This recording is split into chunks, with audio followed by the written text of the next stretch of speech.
Noel नाद सुभान गति, लड़े भुवंग हमेश, जड़ी जान जगदीश है, विष नहीं व्याप शेष। ग्रीव हंस गवन करते नहीं, मान सरोवर छाड़े, कौवा उड़ उड़ जात है, ये खाते मांसाहार। अंश दशा तो साध है, सरोवर है सत्संग, मुक्ता हलबाणी चुगे, चढ़त नवेला रंग। दर्श परस नहीं अंतरा, रोमी वस्त्र बीच, पारस लोहा एक डग, ये पलटे नहीं अबीच। चार मुक्ति बैकुंठ बट, सप्तपुरी सैलान, आगे धाम कबीर का, हंस न पावे जान। ग्रीव मौन रहे मन नालय है, मौन रहे मग नालय है, ये मार्ग बंकी बाट। सोन शिखर गढ़ सोरंग है, कर सतगुरु से साट। पल से ती पल ना मिले, भो लगे नहीं भो, बिच तकिया महबूब का, परमेश्वर की सो। काशी काया मनमग हर दोहों के मध्य कबीर, काशी तजमग हर गया, पाया नहीं शरीर। अब क्या बताते हैं? न्योल नाद सुभान गति, ये लड़े भुवंग हमेश, जड़ी जान जगदीश है, विष नहीं व्याप शेष। अंश गमन करते नहीं, मान सरोवर छाड़, ये कौवा उड़ उड़ जाते हैं, वो खाता मांसाहार। अब क्या बताते हैं कि जिस प्रकार नेवला, न्योल, एक नेवला होता है छोटा सा जानवर, करेलिए जैसा, उससे थोड़ा तगड़ा होता है, चूहे से बड़ा। एक कहते हैं न्योल एक सर्प के साथ युद्ध करता है। सर्प कितना बड़ा होता है? 5-5, 6-6 फुट का लंबा और तगड़ा मोटा।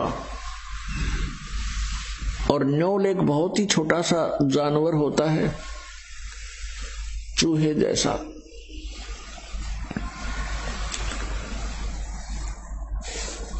और वो सर्प के साथ लड़ता है। कैसे, किस आधार से लड़ता है कि एक वो क्या करता है, कहीं जहां पर एक जड़ी होती है, उस जड़ी की महक के सामने सर्प बेहोश हो जाता है, उसको चक्कर आने शुरू हो जाते हैं। उस जड़ी के आसपास यदि सर्प चला जाता है, और इसका फायदा उठाता है नेवला। क्या करता है नेवला? जड़ी के पास जाता है, उसको अपनी श्वासों से सूंघ कर अंदर भर लेता है और सर्प के सामने आकर उसको श्वास छोड़ देता है। और सर्प लड़ने को तैयार होता है तो उसके मुंह के सामने श्वास छोड़ देता है, उसको चक्कर आने शुरू होते हैं और सर्प भाग जाता है। तो यहां बताते हैं कि यहां समझो कि ये काल तो सर्प है, अजगर, और जीव नेवला है। और जिस नेवले को यह जड़ी प्राप्त होगी सतनाम के श्वास के सिमरण की, उसके सामने फिर वो सर्प रूपी अजगर अर्थात काल भाग जाता है। जैसे फनपति मंत्र सुन, फनपति सर्प ने ऐसे फन फैला रखा हो, और कहते हैं सपेरा एक मंत्र बोल देता है तो वो सर्प ऐसे किए हुए फैलाए हुए फन को सकोड़ लेता है, इकट्ठा करके भाग लेता है, एक तरफ मुंह मोड़ लेता है। परमात्मा ने वो मंत्र सतनाम 2 अक्षर का इतना शक्तिशाली और यूजफुल बताया है। जैसे फनपति मंत्र सुन रखे फन सकोड़े, ऐसे बीरा मेरे नाम से सतनाम से काल लेवे मुंह मोड़े। यहां उसी का प्रमाण दे रहे हैं।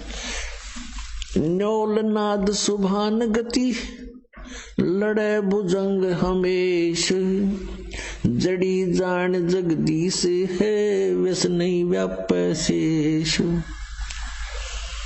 न्योल नाद सुभान गति और लड़े भुजंग हमेश।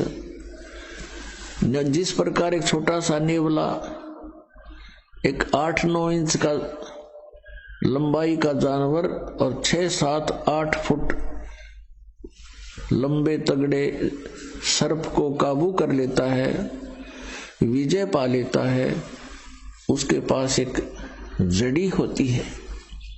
उस जड़ी को, उस औषधि को सूंघ कर आता है, पौधा होता है, उसको सूंघ कर आता है और सर्प के मुंह के सामने श्वास छोड़ देता है। सर्प विवश हो जाता है, चक्कर आने शुरू हो जाते हैं, वो चल पड़ता है, पराजित हो जाता है।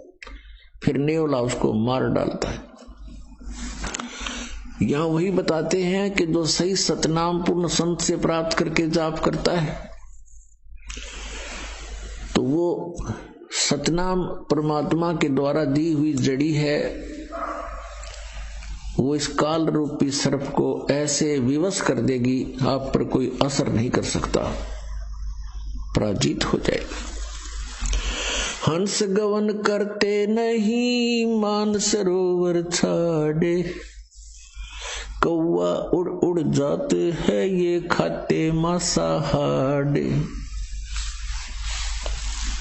एक हंस पक्षी होता है, एक कौवा होता है, एक बुगला होता है, बुगला। हंस और बुगले में कोई अंतर नहीं होता, एक जैसी उनकी बॉडी होती है। हंस की और बुगले की कैसे पहचान की जा सकती है कि किसी सरोवर पर ये दोनों पक्षी हों, उनकी ये पहचान होगी कि बुगला तो खाएगा मच्छी, कीड़े मकोड़े गोगे, और हंस नहीं खाता। हंस केवल मोती खाता है। हंस के अंदर एक और पहचान, एक और विशेष गुण होता है कि जैसे आप 1 गिलास दूध में 1 गिलास जल मिलाकर हंस के सामने रख दो, वो अपनी चोंच से पीना प्रारंभ करेगा, दूध को ग्रहण कर लेगा, जल 1 गिलास जो का तो रह जाएगा।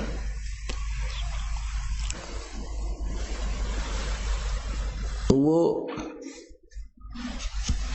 विकार रूपी कीड़े मकोड़े नहीं खाते, जैसे शराब पीना, मांस खाना, अश्लील गाने सुनना और नाचा कूदी करना, बेमतलब के फंड बकवाद करना, ये समझो बुगले के लक्षण हैं। और हंस वो होता जिसने दूध और पानी छान लिया, अलग अलग कर लिया, भले और बुरे को पहचान लिया, कौन परमात्मा है, कौन सा मंत्र है जो मोक्षदायक है, कौन से कर्म हैं जो हमने करने चाहिए, कौन से कर्म ना करने चाहिए। जिस व्यक्ति ने ये दूध और पानी छान लिया, पहचान लिया, अलग अलग जान लिया, वो हंस तुल्य होता है। इसके अतिरिक्त वो बुगले के तुल्य प्राणी होते हैं। कहा कि हंस गवन करते नहीं मान सरोवर छाड़, और कौवे उड़ उड़ जाते हैं वो खाते मांसाहार।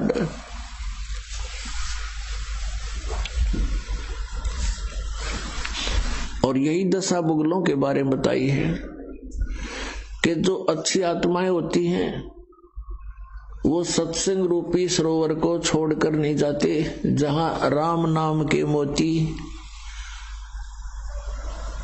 उपलब्ध होते।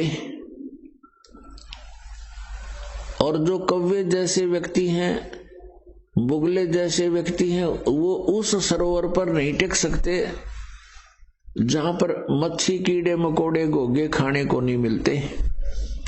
वो मोती आहार नहीं कर सकते, कर्महीन होते हैं। ये सत्संग रूपी सरोवर में हंस ही रह सकते हैं, क्योंकि यहाँ केवल मोती बखेरे जाते हैं। यहाँ पर बकवाद नहीं होती, या ना कोई अश्लील गाने होते हैं, ना या कोई ऐसा आहार खाद्य पदार्थ होता है, ना कोई चटपटी बकवाद होती है। सिंपल आहार होता है, स्वच्छ आहार होता है, और साथ में उच्च विचार होते हैं। तो उनको हंस ही ग्रहण कर सकते हैं, कौवे नहीं रुक सकते। उनकी आदत बकवाद करने की, मांस खाने की, यानी शराब पीने की है, सिनेमा देखने की है, और माया जोड़न की उनकी एक विशेष प्रवृत्ति होती है। तो वो व्यक्ति सत्संग में नहीं रह सकते, वो यहाँ से तुरंत भाग जाते हैं। अंश दशा तो साध है, ये सरोवर है सत्संग। मुक्ता हलबाणी चुगे फिर चढ़े नवेला रंग। हंस दशा तो साधु है, साध सोए जो सीधा चाले, बकवाद छोड़ दे साधु है। भक्ति करे, सत भक्ति करे, वो साधु है। कहते हंस जैसी दशा के तो ये संत हैं, भक्त हैं। और ये सरोवर है सत्संग, जहां उनको मोती, सतनाम रूपी, सत्संग रूपी मोती प्राप्त कराए जाते हैं। और फिर चढ़त नवेला रंग। जितना अधिक सत्संग सुनोगे, उतना ही अधिक आपका भाव भगवान में बनता चला जाएगा। फिर क्या बताते हैं? दरस परस नहीं अंतरा, रूमी वस्त्र बीच। पारस लोहा एक डग, ये पलटे नहीं अभीच। क्या बताते हैं कि यदि सत्संग में भी रहते हैं, आ भी जाते हैं किसी कारण से, किसी के कहने सुनने से, तो वो ऐसे बताए हैं कि जैसे एक पारस पत्थर होता है, उस पारस पत्थर के साथ में अगर लोहे को लगा दिया जाए, वो सोना बन जाता है। लगाने का मतलब है उससे ऐसे बिल्कुल टच होना चाहिए, ऐसे टच हो जाए तो सोना बना देता है। और उनके बीच में वो रखा निकट दिखाई देता है, और बीच में जरा सा भी अंतर रह गया, यानी कहते रूमी वस्त्र अंतरा। एक उदाहरण दिया कि बिल्कुल बहुत ही पतले वस्त्र भी की मोटाई जितना भी अंतर बीच में रह गया दोनों के, अब वो लगते तो ऐसे जैसे बिल्कुल साथ लगे हुए, लेकिन वो सोना नहीं बन रहा, क्योंकि उससे वो टच नहीं हो रहा। लगता है जैसे बिल्कुल साथ ही खड़ा है, रखा है, बिल्कुल टच हुआ है, लेकिन टच ना होने से अभी वो सोना नहीं बना। तो यहां बताते हैं, इसका भावार्थ बताते हैं कि जैसे कोई व्यक्ति सत्संग में आ भी रहा है और फिर सत्संग के उन वचनों को हृदय में उतार नहीं रहा, तो वो सत्संग बच्चे आता भी रहे, उसके असर नहीं होगा, क्योंकि वो अभी मिला नहीं है। तो यहां बताते हैं कि दरस परस नहीं अंतरा, रूमी वस्त्र बीच, और पारस लोहा एक के डिग, पर पलटत नहीं अबीच। अब जैसे किसी ने उपदेश भी ले रखा है, श्रद्धा है नहीं गुरुदेव के प्रति, तो वो रह अवश्य साथ रहा है, लेकिन वो मिला नहीं है। जैसे परमात्मा अपने नियम में पढ़ते हो, बिन सतगुर मिले मोहे ना पावे। और वैसे मिले कैसे कि सतगुरु के साथ एक रस नहीं होता, तब तक परमात्मा प्राप्ति नहीं होती। सतगुरु तो मिला हुआ है, नाम भी मिला हुआ है, हृदय में जगह है नहीं तो मालिक प्राप्ति नहीं हो सकती। भाव ये है करेगा। काया काशी मन मगर दोहों के मध्य कबीर, काशी तज मगर गए पाया नहीं शरीर। श्वेत वर्ण शुभ रंग है नगरी अकल अमान, तन मन की तो गम नहीं निज मन का स्थान। निज मन ऊपर परम पद राग रूप धर्म धीर, दूजे को तो गम नहीं तावा मैल कबीर। निज मन से ती मन हुआ मन से ती तन देहे, देही में कछु ना हुआ तो नाहक लाई खे। बेरा साटे बेचिया बैरागर सुल्तान, मालन को जाना नहीं बेबुद्धि खेचा तान। शेर बेर पलड़ चढ़े एक पड़ा भोमाही, मालन और सुल्तान को हलकारे ले जाही। 2.5 लाख की पावड़ी 1 पैसे का बेर, देख अदम सुल्तान को कैसे डारी मेर। 9 लाख नानक नाद में 10 लाख गोरख तीर, लाख दत्त संगी सदा चरणों चर्च कबीर। 9 लाख नानक नाद में 10 लाख गोरख पासे, अंत संत पद में मेले ये करोड़ तेरे रविदास।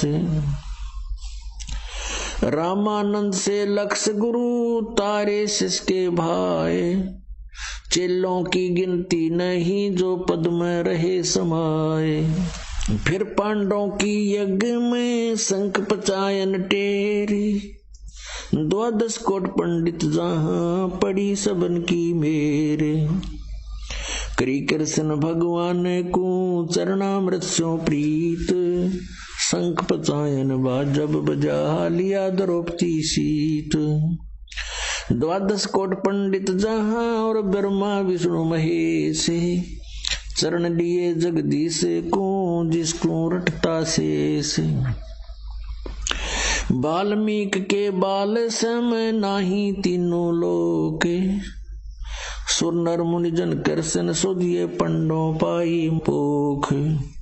100 करोड़ बानी कही पहले चोले चावे, दूजे चोले कृष्ण को लिए साध के पाव। कथा रामायण रस भरी आगम अगम अगाध, वाल्मीकि के चरण को सब ही चर्चा साध। गुरुड़ बोध बेदी रचिए राम कृष्ण हैरान, लंका पर धावा किया जद का कहूँ बयान। उत्पत्ति पर लो जाते हैं ये अंत कोट ब्रह्मंड, जोग जीत समझाइया जब उदरे काग भूषण। वासिष्ठ विश्वामित्र से ये आवे जावे अनेक, कागभूषण की पलक में जो चावे सो देख। ऐसे कागभूषण हैं ये जोग जीत के दास, चर्चा ज्ञान सुनाए कर दीन्या पद में बास। दुर्वासा और मुनिंद्र का हुआ ज्ञान संवाद, दत्त तत्व में मिल रहे जागर विधानवाद। बौर समस्तर बेज को समझाए मंसूरी, सिमली पर साका हुआ पहुंचे तख्त हजूर। सिख बंदी सतगुरु सही चकवे ज्ञान अमाने, शीश कटा मंसूर का फिर दिया जद्दान। दीन दयाल मिले सुल्ताने को बलक बुखार बादशाही, 18 लाख तुरा तजा पर से अलख अलाई। अब इसमें क्या बताना चाहे आदरणीय गरीबदास साहिब जी ने कि 9 लाख नानक नाद में और 10 लाख गोरख तीर, लाख दत्त संगी सदा चरणों चर्च कबीर। नानक साहब जी जैसी पुण्यात्माओं कहते हैं लाखों की संख्या में पार कर दी, और 10 लाख गोरख तीर, गोरख जैसे सिद्ध पुरुष जो यहाँ एक छोटी सी सिद्धि प्राप्त करके प्रभुता को प्राप्त था, कहते इसे 10 लाख परमात्मा के को ने पार किए जो ऐसी ही भूल में भटक रहे थे। लाख दत्त संगी सदा चरणों चरच कबीर, दत्तात्रेय जैसे भी लाखों पुण्यात्माओं को परमात्मा कबीर जी ने पार किया सत भक्ति देकर। फिर बताया कि रामानंद से लक्ष गुरु, तारे सिसके भाई, और चेलों की गिनती नहीं जो पद में रहे समाये। रामानंद जी जैसे लक्ष गुरु यानी लाखों गुरु उतार दिए, उनको शिष्य बनकर, उनका परमेश्वर रामानंद जी के शिष्य बन करके उनको सतमार्ग समझाया, और गुरु मर्यादा बनाए रखने के लिए अति आवश्यक जाना, इसलिए उन्होंने रामानंद जी को गुरु बना करके ये मर्यादा कायम रखी कि गुरु बिन माला फेरते, गुरु बिन देते दान, गुरु बिन दोनों निष्फल हैं, चाहे पूछो वेद पुराण। अब क्या बताया है, काया काशी मन मघर, दोहों के मध्य कबीर, और काशी तज मघर गए पाया नहीं शरीर।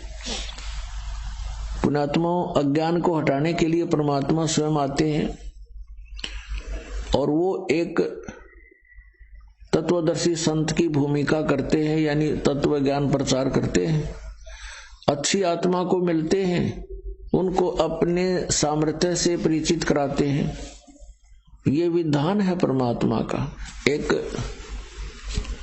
रामानंद नाम के बहुत बड़े विद्वान माने जाते थे, पंडित जी थे। चारों वेदों के, गीता के, 18 पुराणों के वो मर्मज्ञ माने जाते थे,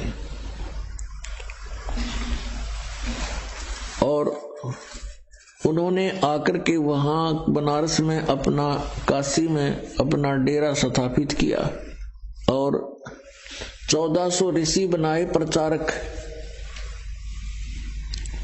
वो प्रचार किया करते थे।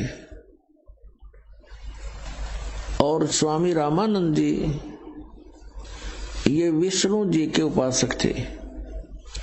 श्री विष्णु जी को वो इष्ट मानते थे, गीता और वेदों का प्रचार करते थे, 18 पुराणों को वो एक विशेष ग्रंथ मानते थे, वेदों के तुल्य मानते थे।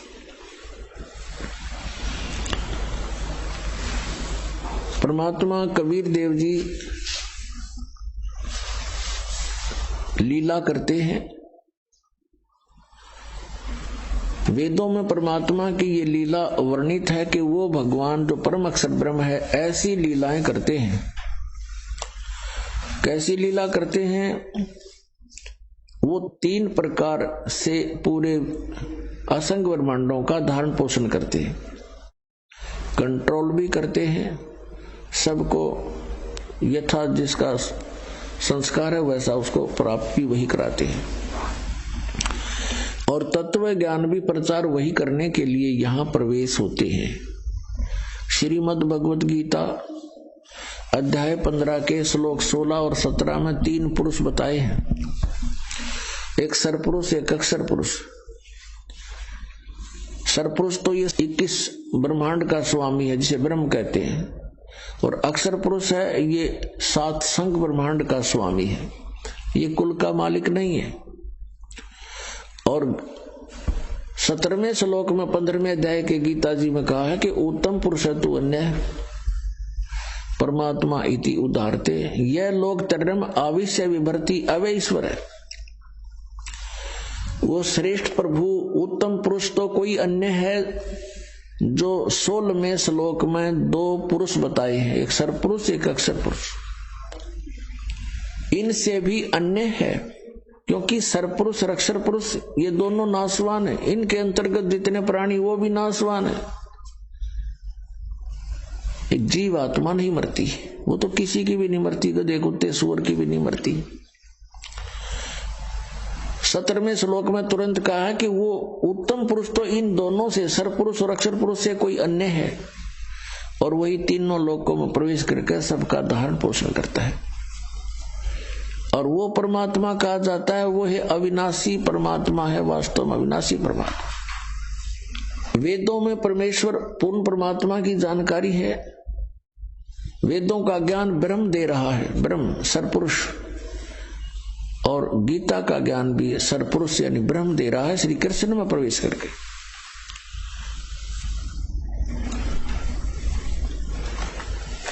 और इस बात से अपरिचित थे कौन? स्वामी रामानंद जी। वो श्री विष्णु को सर्वेश्वर, महेश्वर, मृत्युंजय, कालज्य माना करते थे। ऋग्वेद मंडल नंबर 9 और सूक्त नंबर 1 के मंत्र नंबर 8 में और 9 में स्पष्ट किया है कि वो परमात्मा एक सुंदर शरीर धारण करता है और 3 प्रकार के शरीर धारण करता है और सबका धारण पोषण करता है उसी आधार से। एक शरीर के एक रूप में वो रहते हैं सतलोक के अंदर, ऊपर के सभी ब्रह्मांडों में अलग अलग रूप धारण करके वो स्थिर रहते हैं वहां पर। उसमें एक रोम कूप के अंदर करोड़ सूर्य मिला दे, करोड़ चंद्रमा, ऐसा प्रकाश है उस परमात्मा के शरीर का, एक रोम कूप का। यदि वो परमात्मा उसी रूप में यहां आ जाए तो हम कुछ नहीं देख सकते उनको। वो परमात्मा अपना अन्य एक हल्का तेज पुंज का रूप बना करके यहां प्रवेश होते हैं। यहां प्रवेश होने के उनके 2 कारण हैं। एक तो प्रत्येक युग में वो एक लीला करते हैं, शिशु रूप धारण करके आते हैं, और फिर प्रत्येक युग में वो लीला करते हैं, एक शिशु रूप धारण करके कमल के फूल पर तालाब में आकर प्रकट होते हैं, जिस कारण से वो नारायण कहलाते हैं। नारायण का अर्थ होता है जल पर विराजमान होने वाला। नार माने जल, आयन माने उस पर विराजमान होने वाला, रेस्ट करने वाला। अब हम श्री विष्णु जी को नारायण मानते थे कि वो शेषनाग की सैया पर उस पर रहते हैं।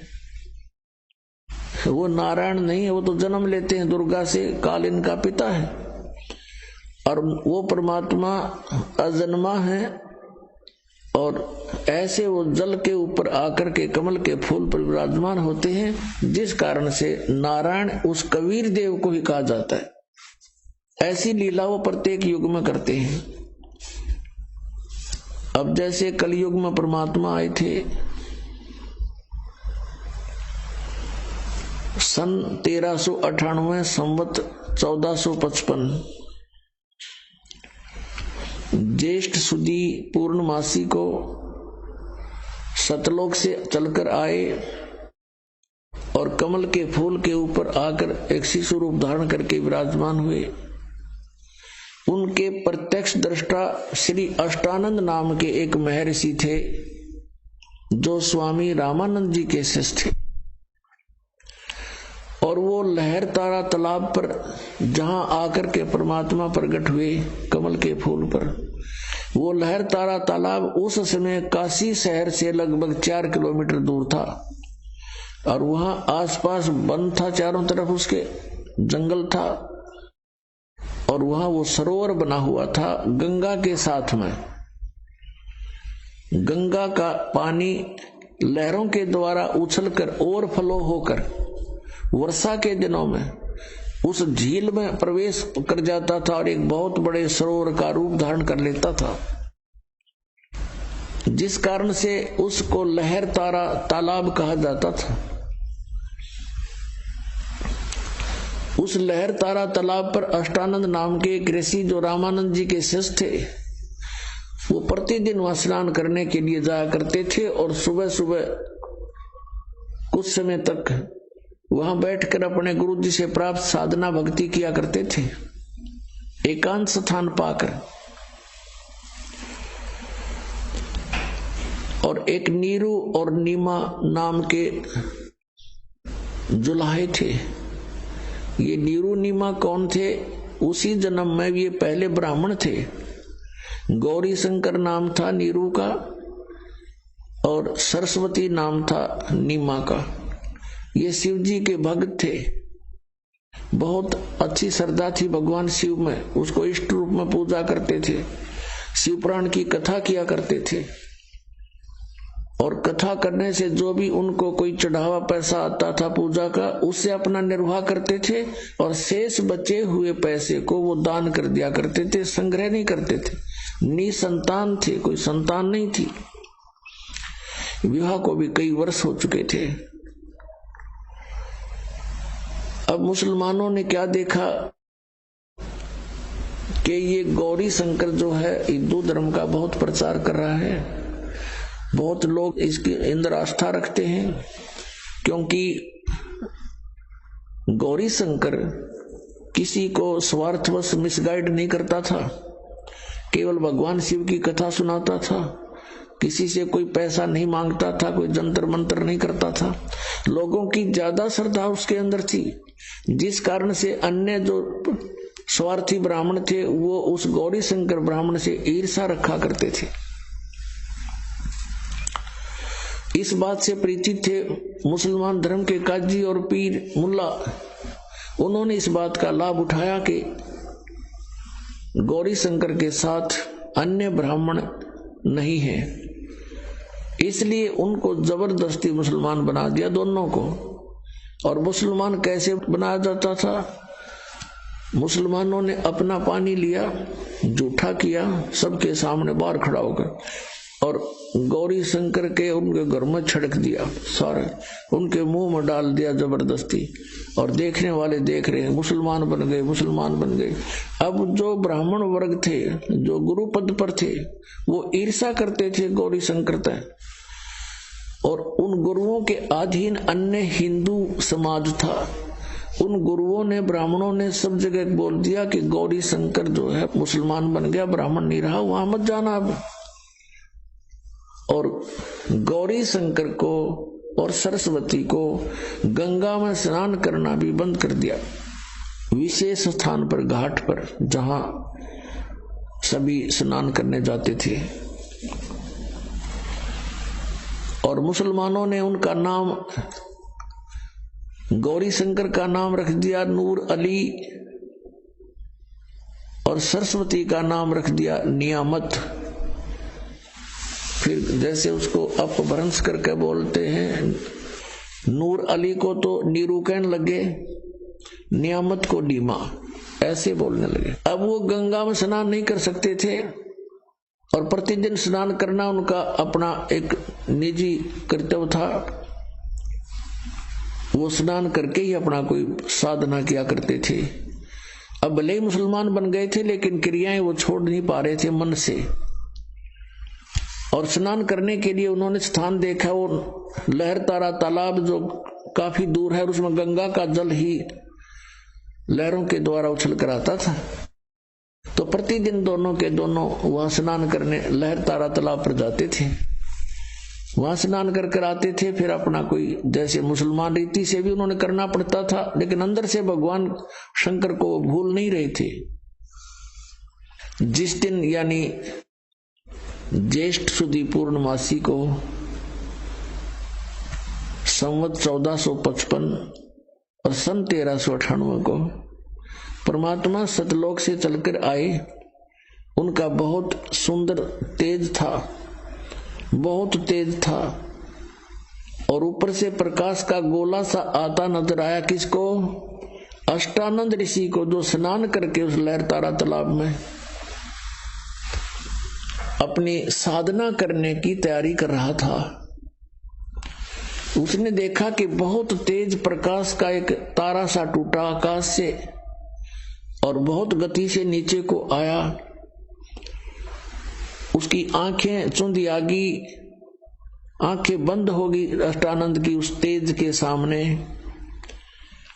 पहले तो प्रकाश का गोला दिखाई देता था, आंखें बंद करी तो क्या देखा कि जैसे उसमें एक शिशु रूप है, बालक का नवजात शिशु रूप दिखाई दिया।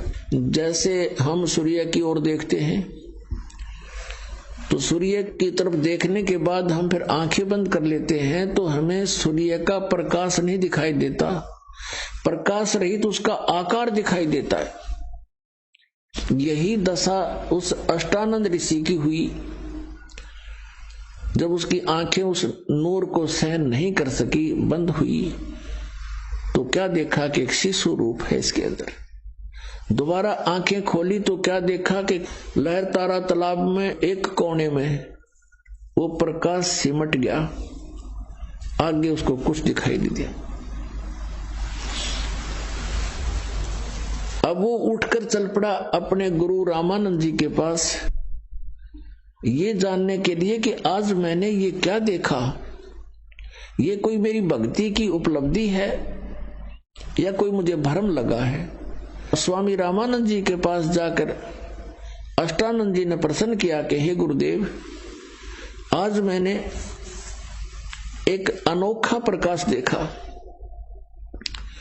अद्भुत प्रकाश देखा, ऊपर से जैसे तारा सा टूटता है ऐसे नीचे को आया, इतनी गति से आ रहा था कि मैं वर्णन नहीं कर सकता, और मेरी आंखें उसको सहन नहीं कर सकी गुरुदेव। और जो ही मैंने आंखें बंद की तो उसके अंदर एक शिशु रूप दिखाई दिया, बच्चा, नवजात शिशु।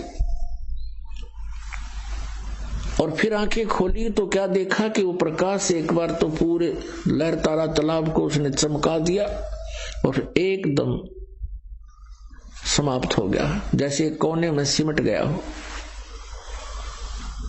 अब जैसा भी स्वामी रामानंद जी को ज्ञान था, उसने अपने शिष्य का समाधान किया शंका का कि बेटा, उस शिष्य ने पूछा था कि स्वामी जी ये मेरी कोई भक्ति की उपलब्धि है या मुझे कोई भ्रम लगा है।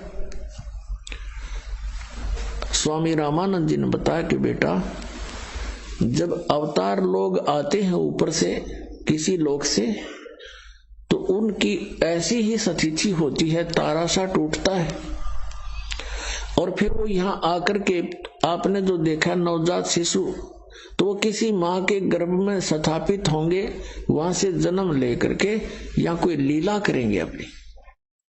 अब जैसा ज्ञान था उस महर्षि रामानंद जी ने अपने शिष्य की शंका का समाधान कर दिया और शिष्य संतुष्ट हुआ। अब इनको इतना ही ज्ञान है कि जितने भी अवतार आए हैं, श्री राम, श्री कृष्ण और भी जितने ये 9 और 24 अवतार मानते हैं, सभी मां से ही उत्पन्न हुए हैं। लेकिन वो अवतार जो लहर तारा तालाब पर कमल के फूल पर आया है, वो किसी मां से जन्म नहीं लेता, वो अजन्मा है, वो स्वयंभू है, वो परिभू है, स्वयंभू है। उनका शरीर शुक्रम अकायम ऐसनाविरम, उस परमात्मा का शरीर माता पिता के योग से बनी उन बीज शक्ति से नहीं होता, और उनके शरीर में नाड़ी तंत्र नहीं है। इसलिए यजुर्वेद अध्याय नंबर 40 के मंत्र 8 में कहा है कि सप्रियागात, वो सबसे प्रथम देहधारी और सबसे पहला प्रगट पुरुष है। और शुक्रम अकायम कबीर मनीषी, वो कबीर देव, कबीर विद्वान, सर्वज्ञ, मनीषी माने सर्वज्ञ और कबीर माने कबीर देव। वो कबीर देव, कबीर साहब सर्वज्ञ है। और शुक्रम अकायम ऐसनाविरम अवर्णम और अपाप विद्दम स्वयंभू परिभू। अब यहाँ पर ये जो निराकार मानने वाले हैं अज्ञान आधार से, इस यजुर्वेद अध्याय नंबर 40 के मंत्र 8 के केवल इस वर्ड को साथ ले लेते हैं अकायम, कि वो काया रहित है, उसकी काया नहीं है। ऐसनाविरम, अभी न कोई पूछने वाला हो ऐसनाविरम कहने की जरूर क्या थी, एक अकायम शब्द लिख दिया बस सफिशिएंट था। अगर भगवान निराकार है, काया रहित है, अकायम शब्द ही पर्याप्त था। इसमें स्पष्ट किया है कि सुक्रम अकायम। शुक्र माने शक्ति, बीज शक्ति पुरुष की। कहते मां के संयोग से शुक्र से बनी हुई उसकी काया नहीं है। अब वो स्वयंभू क्यों बोला? स्वयंभू, स्वयं प्रकट होने वाला। और परिभू सबसे प्रथम प्रकट पुरुष परमात्मा, सबसे पहला वर्तमान।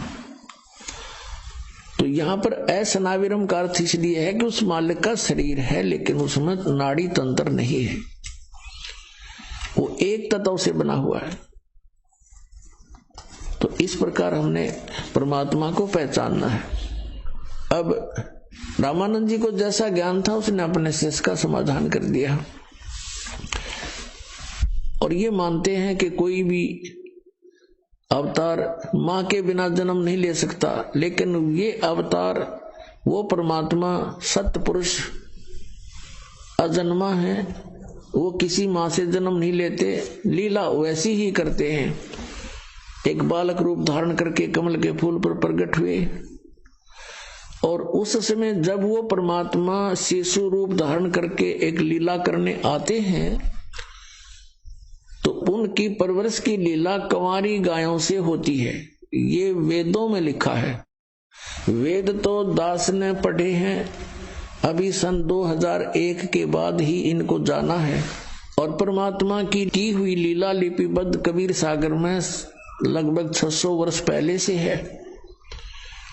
अब इससे हम भगवान पहचान लेंगे कि वेद जो गुण बताते हैं परमात्मा के, वो किस भगवान में खरे उतर रहे हैं।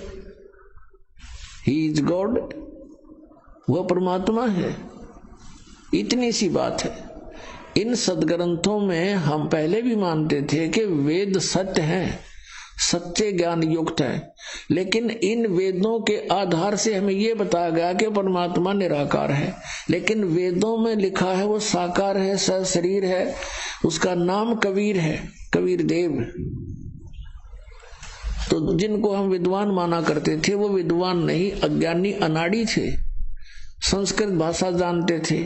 संस्कृत भाषा पढ़ने वाला भी समझ सकता है कि परमात्मा सशरीर है, उसमें लिखा स्पष्ट है। अग्नि तनुरसी, यजुर्वेद के 5वें अध्याय के प्रथम मंत्र में 2 बार लिखा है, अग्नि तनुरसी विष्णुवेतवा सोमस्य तनुरसी। परमेश्वर सशरीर है और सबके धारण पोषण करने के लिए उस अमर पुरुष का और भी शरीर है। तो इस प्रकार हम अब सदग्रंथों को जानकर परमात्मा को पहचान सकते हैं। उधर से नीरू नीमा आए स्नान करने के लिए। वो समय था ब्रह्म मुहूर्त का। ब्रह्म मुहूर्त कहते हैं सूर्य उदय होने से पहले 1.5 घंटा का जो समय है उसको ब्रह्म मुहूर्त बोलते हैं ये। तो उस समय वो स्नान करने के लिए चले अपने घर से। स्नान करने लगी, पहले नीमा ने स्नान किया। नीमा स्नान करके बाहर आई, फिर नीरू स्नान करने के लिए गया। और सुबह का जो अंधेरा होता है वो एकदम चांदने में परिवर्तित हो जाता है, बहुत शीघ्र रोशनी हो जाती है। ऐसी दूर से देखने जोगा उसमें व्यवस्था हो जाती है। अब नीरू नहा रहा था ऐसे करके, जल में प्रवेश करके। और नीमा जब स्नान करने के बाद जो वस्त्र बांध कर स्नान करके गई थी, उस वस्त्र को धोने के लिए दोबारा किनारे पर आई, वस्त्र चेंज करके। तो उसने क्या देखा, उसमें रोशनी सी होगी थी और एक कमल के फूल के ऊपर कोई वस्तु ऐसी हिलती नजर आई। परमात्मा नवजात शिशु रूप में प्रकट हो गए और एक पैर को हिला रहे थे, ऐसे एक पैर को हिला रहे थे बालक रूप में। अब नीमा की नजर गई कि क्या हिल रहा है। पहले तो उसने देखा कोई सर्प है, फिर ध्यान से देखा कि तो कोई बालक है। और वो नीरू और नीमा जब अपनी कुटिया से चले थे, रास्ते में नीमा भगवान शंकर से अर्ज कर रही थी, रो रही थी कि हे भगवान, हमें भी एक खिलौना दे दो, मेरा भी संसार में साझा हो जाएगा, दुनिया वालों का मुंह बंद हो जाएगा, मुझे बांझ बोलते हैं। हे भगवान, आपके घर में कोई कमी नहीं, आप सब कुछ कर सकते हो। ऐसा कहकर फूट फूट कर रोने लगी। नीरू ने कहा, नीमा तू तो बिल्कुल पागल होगी, भगवान को क्या पता नहीं हमारे दुख का, वो सब जानते हैं। यदि वो हमारे भाग्य में होता तो दे ही देते, हमारी किस्मत में नहीं है। और हमने कितने ज्योतिषियों से भी अपनी जन्म पत्री भी दिखा ली, हमारे भाग्य में पुत्र नहीं है। फिर क्यों अपना संतुष्ट कर, पुत्र हमारे भाग्य में है नहीं, और तू रो रो के अपनी आंखें और खराब कर लेगी, अंधी हो जाएगी, बुढ़ापे में उंगली पकड़ने वाला कोई है नहीं, तुझे दूना दुख हो जाएगा, तो रोया मत कर। अब नीरू अपनी पत्नी नीमा को ऐसे सांत्वना देता हुआ वहां लहरतारा तालाब पर पहुंच गए थे। अब वो क्या देख रही है कि कमल के फूल पर एक बालक है, उसका पति सरोवर में स्नान कर रहा है। नीरू तब उसने कहा कि देखियो जी, कमल के फूल पर बालक है, कमल के फूल पर बालक है। अब नीरू दुखी आत्मा से कह रहा है, दुखी हृदय से, और स्नान भी कर रहा है, से पानी डाल डाल कर। कहने लगे, नीमा तू मानती नहीं मेरी बात को, तू पागल हो चुकी है, अब कति मेंटल होली, तुझे जल में भी बच्चे दिखाई देने लगे। हे परमात्मा, इसको सद्बुद्धि दो। अब नीमा कहती है फिर जोर से कि देखियो जी देखियो, सचमुच देखना बच्चा डूब गया। अब उसने देखा कि किस प्रकार बोल रही है, जिधर वो संकेत कर रही थी उधर ध्यान किया, देखा कमल के फूल पर एक नवजात शिशु सचमुच लेटा हुआ। अब नीरू ने आओ देखा ना ताओ देखा कि कई बालक डूब ना जा, फटाफट कमल के फूल सहित तोड़ के और उठा लिया। अब परमात्मा जब कमल के फूल पर दिखाई दिए तो नीरू ने कमल का फूल समेत तोड़ करके अपनी पत्नी नीमा को थमा दिया। यह आप चित्र में देख रहे हैं। अब नीमा उस बालक को प्राप्त करके और 100 शुक्र मना रही है अपने भगवान शंकर के। वो भले ही मुसलमान बन गए थे, लेकिन हृदय से भगवान शंकर को वो भूल नहीं पा रहे थे। अंदर से कसक उनकी अपने भगवान शंकर में बनी रहती थी। अब नीमा उस परमात्मा को पाकर, पुण्यात्मा जिस परमात्मा का नाम लेने से आत्मा गदगद हो जाती है, और जिसको खोजते ऋषि मुनियों ने अपने शरीर समाप्त कर दिए, उनको प्राप्त नहीं हुआ, वो कितना सुखदाई है, कितना इम्पोर्टेंट है वो परमात्मा। जैसे शेख फरीद जैसे महापुरुष ने 12 वर्ष तक कुएं में उल्टा लटक के साधना करके उसको पाना चाहा, और एक मंसूर नाम के महापुरुष थे, परमात्मा पाने के लिए उसके टुकड़े टुकड़े कर दिए समाज ने। उस परमात्मा की चाह को, परमात्मा की भक्ति को नहीं त्यागा। तो कहते हैं जाके ऊपर एती बीती कैसा है वो भगवान, जिसके लिए ऐसे ऐसे कष्ट सहन किए महापुरुषों ने, वो कैसा है वो भगवान। और वो परमात्मा सहज स्वभाव में और नीमा के सीने से बालक रूप में लगा हुआ है। पुण्यात्मा एक स्वभाव होता है, जैसे चंदन का पेड़ में उसमें ठंड होती है, बर्फ के अंदर स्वभाव है उसका ठंडा करने का, शीतल स्वभाव होता है, ऐसा ही परमात्मा का गुण है। अब वो परमात्मा जिसमें वो गुण है कि जो जिसके साथ रहे उसके सभी दुखों का को दूर कर देता है, उसके शरीर के कष्ट को भी दूर कर देता है, और एकदम उसको एक अलग सा आभास होता है। अब उस परमात्मा को चरणों गोदी में लेकर के वो माई कभी बच्चे की तरह उसका मुंह से चूम चूम कर प्यार कर रही है, कभी सीने से लगा रही है और शुक्र मना रही है शंकर भगवान का। परमात्मा गोदी में और महिमा शंकर भगवान की हम न्यों भूल गए, हम ऐसे विचलित हैं। यहाँ गरीबदास साहब जी कहते हैं, जगत का पेखना पेखा और धनी का नाम ना लेखा। शुक्र मना रही है शंकर भगवान का, और परमात्मा खुद कैसे आ रहे हैं, वो कौन है परमात्मा उसका पता भी नहीं। अब कैसे उपमा की है गरीबदास साहिब जी ने अपने भगवान की। 84 बंधन कटे कीनी कल्प कबीर, भवन चतुर्दश लोक सब टूटे जम जंजीर। 84 बंधन कटे कीनी कल्प कबीर, भवन चतुर्दश लोक सब ये टूटे जम जंजीर। अंत कोट ब्रह्मांड में बंदी छोड़ कहाए, सो तो एक कबीर है जननी जने नमाए।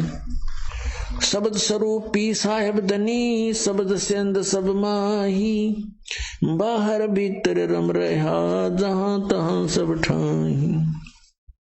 जल थर पृथ्वी गगन में वो बाहर भीतर एक, पूर्ण ब्रह्म कबीर है अवगत पुरुष अलेख। सेवक होकर उतरे इस पृथ्वी के माही, जीव उदाहरण जगत गुरु बार बार बल जाही। पुणात्माओं, जैसे तुलसीदास जी ने लाखों वर्ष पहले की घटी हुई घटना रामायण को अपनी चौपाइयों के माध्यम से पुनः ज्यों का त्यों अंकित कर दिया, क्योंकि उनकी दिव्य दृष्टि खुल गई थी।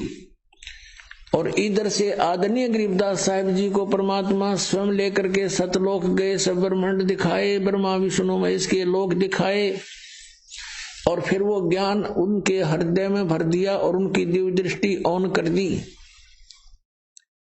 आदरणीय गरीबदास साहिब जी की भी दिव्य दृष्टि ऑन कर दी, उनकी भी दिव्य दृष्टि खुल गई थी। अब यहाँ दिव्य दृष्टियों का भी अपनी अक्षमता होती है, दिव्य दृष्टियों की। अब जैसे एक सूक्ष्मदर्शी जिसको दूरबीन बोलते हैं, उनकी एक रेंज होती है, क्षमता होती है कि कहाँ तक देख सकते हैं। ऐसे ही श्री तुलसीदास जी कि दिव्य दृष्टि की रेंज थी, उन्होंने श्री कृष्ण यानी श्री विष्णु और श्री राम तक ही उनकी दिव्य दृष्टि काम करे थी, और उस सत्र का उन्होंने ज्यों का त्यों चित्रण कर दिया अपनी वाणी में। ऐसे आदरणीय गरीबदास साहिब जी की दिव्य दृष्टि और आल काम करे थी, परमात्मा पूर्ण ब्रह्म की दी हुई थी, उसकी क्षमता ज्यादा थी। तो उन्होंने असंख्यों वर्ष पहले जो सृष्टि रचना की वो भी ज्ञान दिया, जो परमात्मा कबीर जी ने रची थी। और सतयुग त्रेता द्वापर में जो लीलाएं परमेश्वर ने आकर की थी वो भी ज्ञान दिया। अब गरीबदास जी क्या कहते हैं, पुण्यात्माओं, भगवान पहचानना पड़ेगा हमने, और जब तक हम परमात्मा को नहीं पहचानेंगे और भगवान को हम नहीं जान सकेंगे तो हमें कोई भी भ्रमित कर देगा और हम मार्ग से विचलित होकर अपना फिर जीवन नाश कर जाएंगे। परमात्मा ने आपको विद्या इसलिए दी है कि आप परमेश्वर को पहचान सकोगे, सदग्रंथों को जान सकोगे कि हमारे सदग्रंथ क्या बताते हैं, और जिन महापुरुषों ने परमात्मा को देखा वो क्या बताते हैं, और जिन्होंने भगवान मिला नहीं वो क्या ऊट पटांग बकते हैं। तो फिर हम उनसे हटकर अपने तत्व मार्ग को ग्रहण करेंगे, तत्व ज्ञान को ग्रहण करेंगे। जीवन कल्याण होना तो बहुत आसान है। हमें ये विश्वास होना कि हु इज गॉड, परमात्मा कौन है और उसकी वे ऑफ वर्शिप क्या है, यथार्थ वो कहाँ प्रमाण है। जब हमें ये विश्वास हो जाएगा फिर तो नाम जपना है, भक्ति करनी है, और मर्यादा तो रहना ही है, क्योंकि बीड़ी शराब मांस तंबाकू ये यहाँ के संसार के चोचले ये हमें आवश्यकता ही नहीं है, तो बकवाद है सारी, तो इनको तो अपने आप ही छोड़ना पड़ेगा। और जो अन्य उपासना हम करते थे वो गीता में मना है कि शास्त्र विधि को त्याग कर जो मनमाना आचरण करते हैं उनको न तो सुख हो, न उनको कोई सिद्धि प्राप्त हो, न उनकी गति हो, फिर किस लिए भक्ति करते हैं। इन तीनों वस्तुओं के लिए भक्ति करते हैं। तो श्री गीता जी में ना तो कितना तीर्थ पर जान का संकेत, आदेश, प्रावधान, और ना हरे कृष्ण हरे राम राधे राधे मिला श्याम, ये कोई मंत्र नहीं। तो ये जो साधना, ये मंत्र, ये सब व्यर्थ है। श्राद्ध निकालना गीता मना कर रखा। 9वें अध्याय के 25वें श्लोक में कहा कि अर्जुन, भूत पूजने वाले भूत बनेंगे। ये श्राद्ध निकालना, अस्थि उठाना, जल प्रवाह करके आना, ये सारे जो है ना भूत पूजा है। श्राद्ध निकालना, फिर तेरहवीं करना, ये सारी भूत पूजाएं हैं। मरने के बाद जो पूजा की जाती है भूत पूजाएं कहलाती है। तो इसमें लिखा है कि जो भूत पूजेंगे भूत बनेंगे, देव पूजेंगे देवताओं के पास जाएंगे, उनके नौकर लग के वहां धक्के खाओगे, उनके लोक में चले जाएंगे, और मेरी भक्ति करने वाला मुझे प्राप्त होगा। तो कहने का भाव ये है कि गीता जी में श्राद्धों को मना किया है, तीर्थ व्रतों का उसमें कति उल्लेख नहीं, बल्कि 6 अध्याय के 16वें श्लोक में व्रत करने वालों के लिए भी मना किया है। उसमें कहा कि अर्जुन, ये योग यानी भक्ति न तो अधिक खाने वाले की और न बिल्कुल ना खाने वाले की, बिल्कुल ना खाना व्रत रखना, और ना घना जागने वाले की और ना घना सोने वाले की, ये कभी सफल नहीं होती। तो व्रत मना कर रखा। और ये एकादशी के व्रत की नरी महिमा गावे ये नकली संत, और फिर तीर्थों पर भ्रमण करवावे, वहां जाने से मोक्ष हो जाता। अगर तीर्थों पर जाने से मोक्ष होता तो गीता जी में अवश्य अंकित होता, और हरे कृष्ण हरे राम ओम नमः शिवाय एवं नमः, अगर ये मंत्र सही होते तो गीता जी में वर्णन होता। जो गीता जी में वे ऑफ वर्शिप नहीं है, वो शास्त्र विधि त्याग कर मनमाना आचरण है, वो हमने नहीं करना चाहिए, वो व्यर्थ है। फिर भगवान को पाना बहुत आसान। गीता जी में कहा कि मेरी भक्ति करनी है तो ओम इति एकाक्षरम ब्रह्म व्यवहारण माम अनुस्मरण, ये पर्याति तो जन्देहम सयाति परमाम गतिम। 8वें अध्याय के 13वें श्लोक। मुझ ब्रह्म का केवल एक ओम मंत्र है, नथिंग एल्स। अंतिम सांस तक भक्ति करता हुआ जो शरीर छोड़कर जाता है सो याति परमाम गतिम, वो मेरे यानी ब्रह्म से मिलने वाली जो परम गति है उसको प्राप्त होता है। कहां? ब्रह्म लोक में चला जाता है। तो उस परमात्मा को जिसको हम पाने का प्रयत्न करते रहे, और उसने स्वयं ही आकर ये ज्ञान बताना पड़ा। यहां क्या बताते हैं कि सेवक हो के उतरे इस पृथ्वी के माही, जीव उदाहरण जगत गुरु बार बार बलि जाहि। आदरणीय गिरदास साहब जी कह रहे हैं कि उस परमात्मा के विषय में जो चारों वेद बताते हैं कि वो परमात्मा ऐसी लीला किया करता है, और ये अज्ञानी लोग उनको समझ नहीं सके क्योंकि इनकी साधना शास्त्र अनुकूल नहीं थी। और वेदों में लिखा कि वो परमात्मा सतलोक से चलकर आता है और कवियों की तरह आचरण करता है, और निराकार की तरह है वो, इनको निराकार निराकार कहने वाले। तो वेदों में जो ज्ञान है वो परमात्मा की महिमा लिखी हुई है, और उन वेदों में लिखी वर्णित जो व्याख्यान है उनके ऊपर कबीर देव, कबीर साहब, काशी वाले, बनारस वाले, ये ही खरे उतरते हैं। तो यही हमारे भगवान है।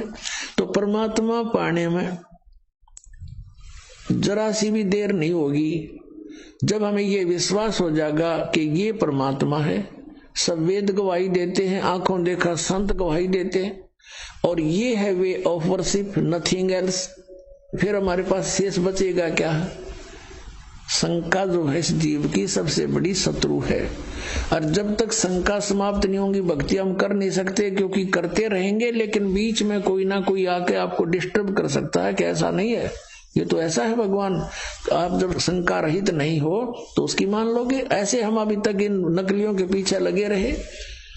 किसी ने जरा सा कोई भिन्न सा ज्ञान सुनाया उसको छोड़ उसके पीछे, उसने जरा सा कुछ भिन्न ज्ञान सुनाया उसे छोड़ उसके पीछे, और अपना जीवन नष्ट कर गए, क्योंकि इनको कोई ज्ञान नहीं था इन ऋषि महर्षियों को। अब परमात्मा पाने के लिए ये पता होना चाहिए कि हमारा कौन भगवान है और कहाँ प्रमाण है। अब ये सैकड़ों प्रमाण दास ने दे दिए, जिन महापुरुषों ने भगवान मिले उनने यही नाम जपे, 2 अक्षर का सतनाम, एक ओम एक ये तत् गुप्त है। जिनको मिल चुका है वो मंत्र, उनको पता है सतनाम में दूसरा मंत्र कौन सा है। ये है 2 अक्षर का मंत्र और ये सतनाम है। राधा स्वामी वालों को सतनाम का कह भी नहीं पता, ये कहाँ मोक्ष होगा। इसी कारण से शिवदयाल जी प्रेत बने और अपनी शिष्या बुक्की में बोल रहे हैं वो, पुण्यात्माओं को आंख खोलो, इतना विद्वान पुरुष, आज परमात्मा ने ऐसी बुद्धि दे रखी आपको, क्या क्या बना लिए हैं, हवाई जहाज बना लिए, इंटरनेट बना लिए, कंप्यूटर बना लिए। जो बनाना था वो अभी शुरू भी ना किया है। हमने केवल इस मनुष्य जीवन से ये डले नहीं डोने थे, हमने मोक्ष कराना था और उसकी बहुत आसान तरीका, कोई विशेष इसमें कार्य नहीं, काम भी करते रहो, चलते फिरते उठते बैठते इस मंत्र का जाप करना है, नथिंग एल्स। बकवास त्यागनी है। तो यहाँ क्या बताते हैं कि उस परमात्मा के विषय में, अब आंखों देखा वो संत जिनको भगवान मिले वो क्या कह रहे हैं, सेवक हो के उतरे, सेवक हो के उतरे, ऊपर तक आए नीचे उतरे, इस पृथ्वी के माही जीव उदाहरण जगत गुरु, बार बार बलि जाही। ऋग्वेद मंडल नंबर 9 सूक्त 86 के मंत्र 26-27 में, ऋग्वेद मंडल नंबर 9 सूक्त 82 के मंत्र 1, 2, 3 में, ऋग्वेद मंडल नंबर 9 सूक्त 20 मंत्र 1 में, ऋग्वेद मंडल नंबर 9 सूक्त 1 मंत्र 8-9 में, ऋग्वेद मंडल नंबर 9 सूक्त 96 और मंत्र 16 से 20 में है, और भी अनेक स्थानों पे।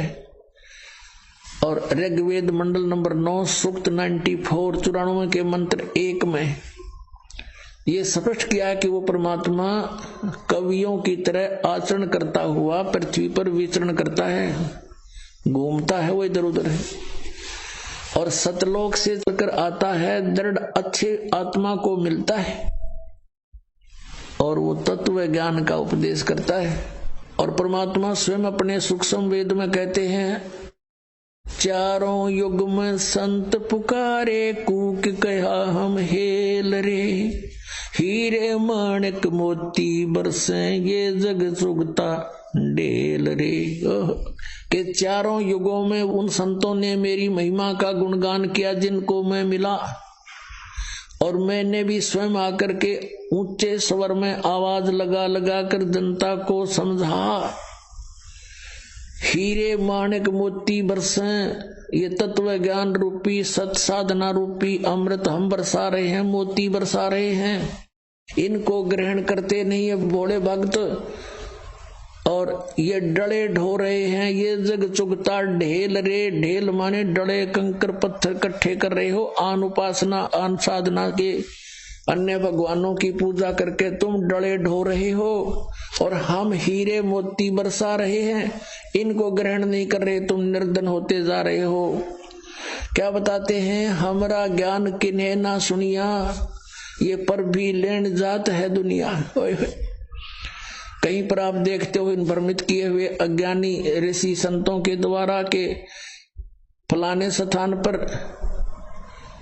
कुंभ का पर्व होगा, वहां पर भी लगेगी, पर भी वो है इनकी 1 घंटा 1.5 घंटा स्नान का समय निर्धारित करते हैं किसी सरोवर तालाब या दरिया में, कि उसमें जो स्नान कर लेगा उसका बेड़ा पार हो जाएगा। ये कर रखा है ना ऐसा जुल्म। वहां बेड़ा पार नहीं, बेड़ा गर्क होता है। कैसे होता है, एक समय हरिद्वार के अंदर हर की पैड़ियों पर ये पर्व भी लगी थी। कुंभ के पर्व के ऊपर स्नान का समय निर्धारित किया था इन्होंने। वहां पर ये सभी त्रिगुण उपासक, रजगुण ब्रह्मा, सदगुण विष्णु, तमगुण शिव जी के उपासक, ये गिरी पुरी और नागा वैष्णो, ये कनपाड़े नाथ और बिना कनपाड़े, ये सारे वहां इकट्ठे हो गए स्नान के लिए। स्नान करने का जब समय आया, वहां क्या होता है, गिरी अलग ग्रुप में, पूरी अपने न्यारे ग्रुप में, नागा अलग से इकट्ठे हो जाते हैं, वैष्णो अलग से इकट्ठे हो जाते हैं। वहां से फिर स्नान करने के लिए चलते हैं अपने अपने मुखिया के पीछे। सबसे पहले नागा चले गए ऊपर भी नहाने के लिए, पर भी लेने मोक्ष प्राप्ति के लिए बेड़ा पार कराने गए थे नागा। सबसे पहले पैर की पैड़ियों पर खड़े हो गए स्नान करने के लिए। पीछे से आगे ये सतगुण विष्णु जी के उपासक वैष्णो साधु आए। उन्होंने कहा, अरे नागाओ, पहले हम स्नान करेंगे, हम सर्वश्रेष्ठ हैं, तुम बाहर आओ, अभी स्नान नहीं करना तुमने। वो तैयारी पकड़ रहे थे स्नान करने की। नागा कहने लगे, नहीं, हम सर्वश्रेष्ठ, हम त्यागी और बैरागी हैं, हम कोई वस्त्र तक भी नहीं तन पर रखते, हमको नी इच्छा फिरते हैं, हम सर्वश्रेष्ठ हैं, हम प्रथम स्नान करेंगे। अब वैष्णो साधुओं ने कहा कि तुम बाहर आ जाओ नागो, तुम काहे के श्रेष्ठ हो, तुम नहाते ना धोते, राख लपेटे फिरते हो, शरड़ फड़, तुम टट्टी के हाथ भी नहीं धोते, और तुम काहे के श्रेष्ठ हो, बाहर आओ, हम प्रथम स्नान करेंगे। इस बात का दुख माना उन्होंने, नागाओं ने, और दोनों आपस में झगड़ा शुरू हो गया।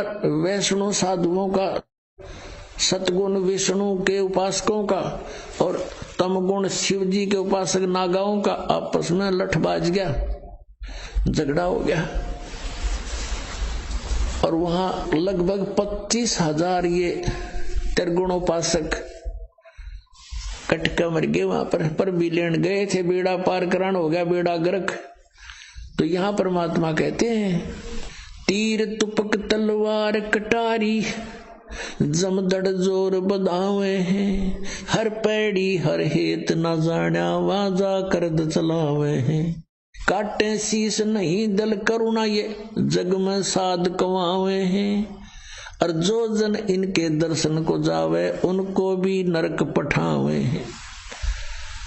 काटे शीस नहीं दल करुणा, और ये जग में संत को आवे हैं, हर पैड़ी हर हेत नहीं जाना, वाजा तेग चलावे हैं। हर की पैड़ी कहें, भगवान का स्थान कहो, भगवान की छाती पर ये कुकर्म कर दिया, 25,000 कटका मर गए। लेली पर भी टिंडे वहां पर, ये है इनके तीर्थ स्थान नहाने के।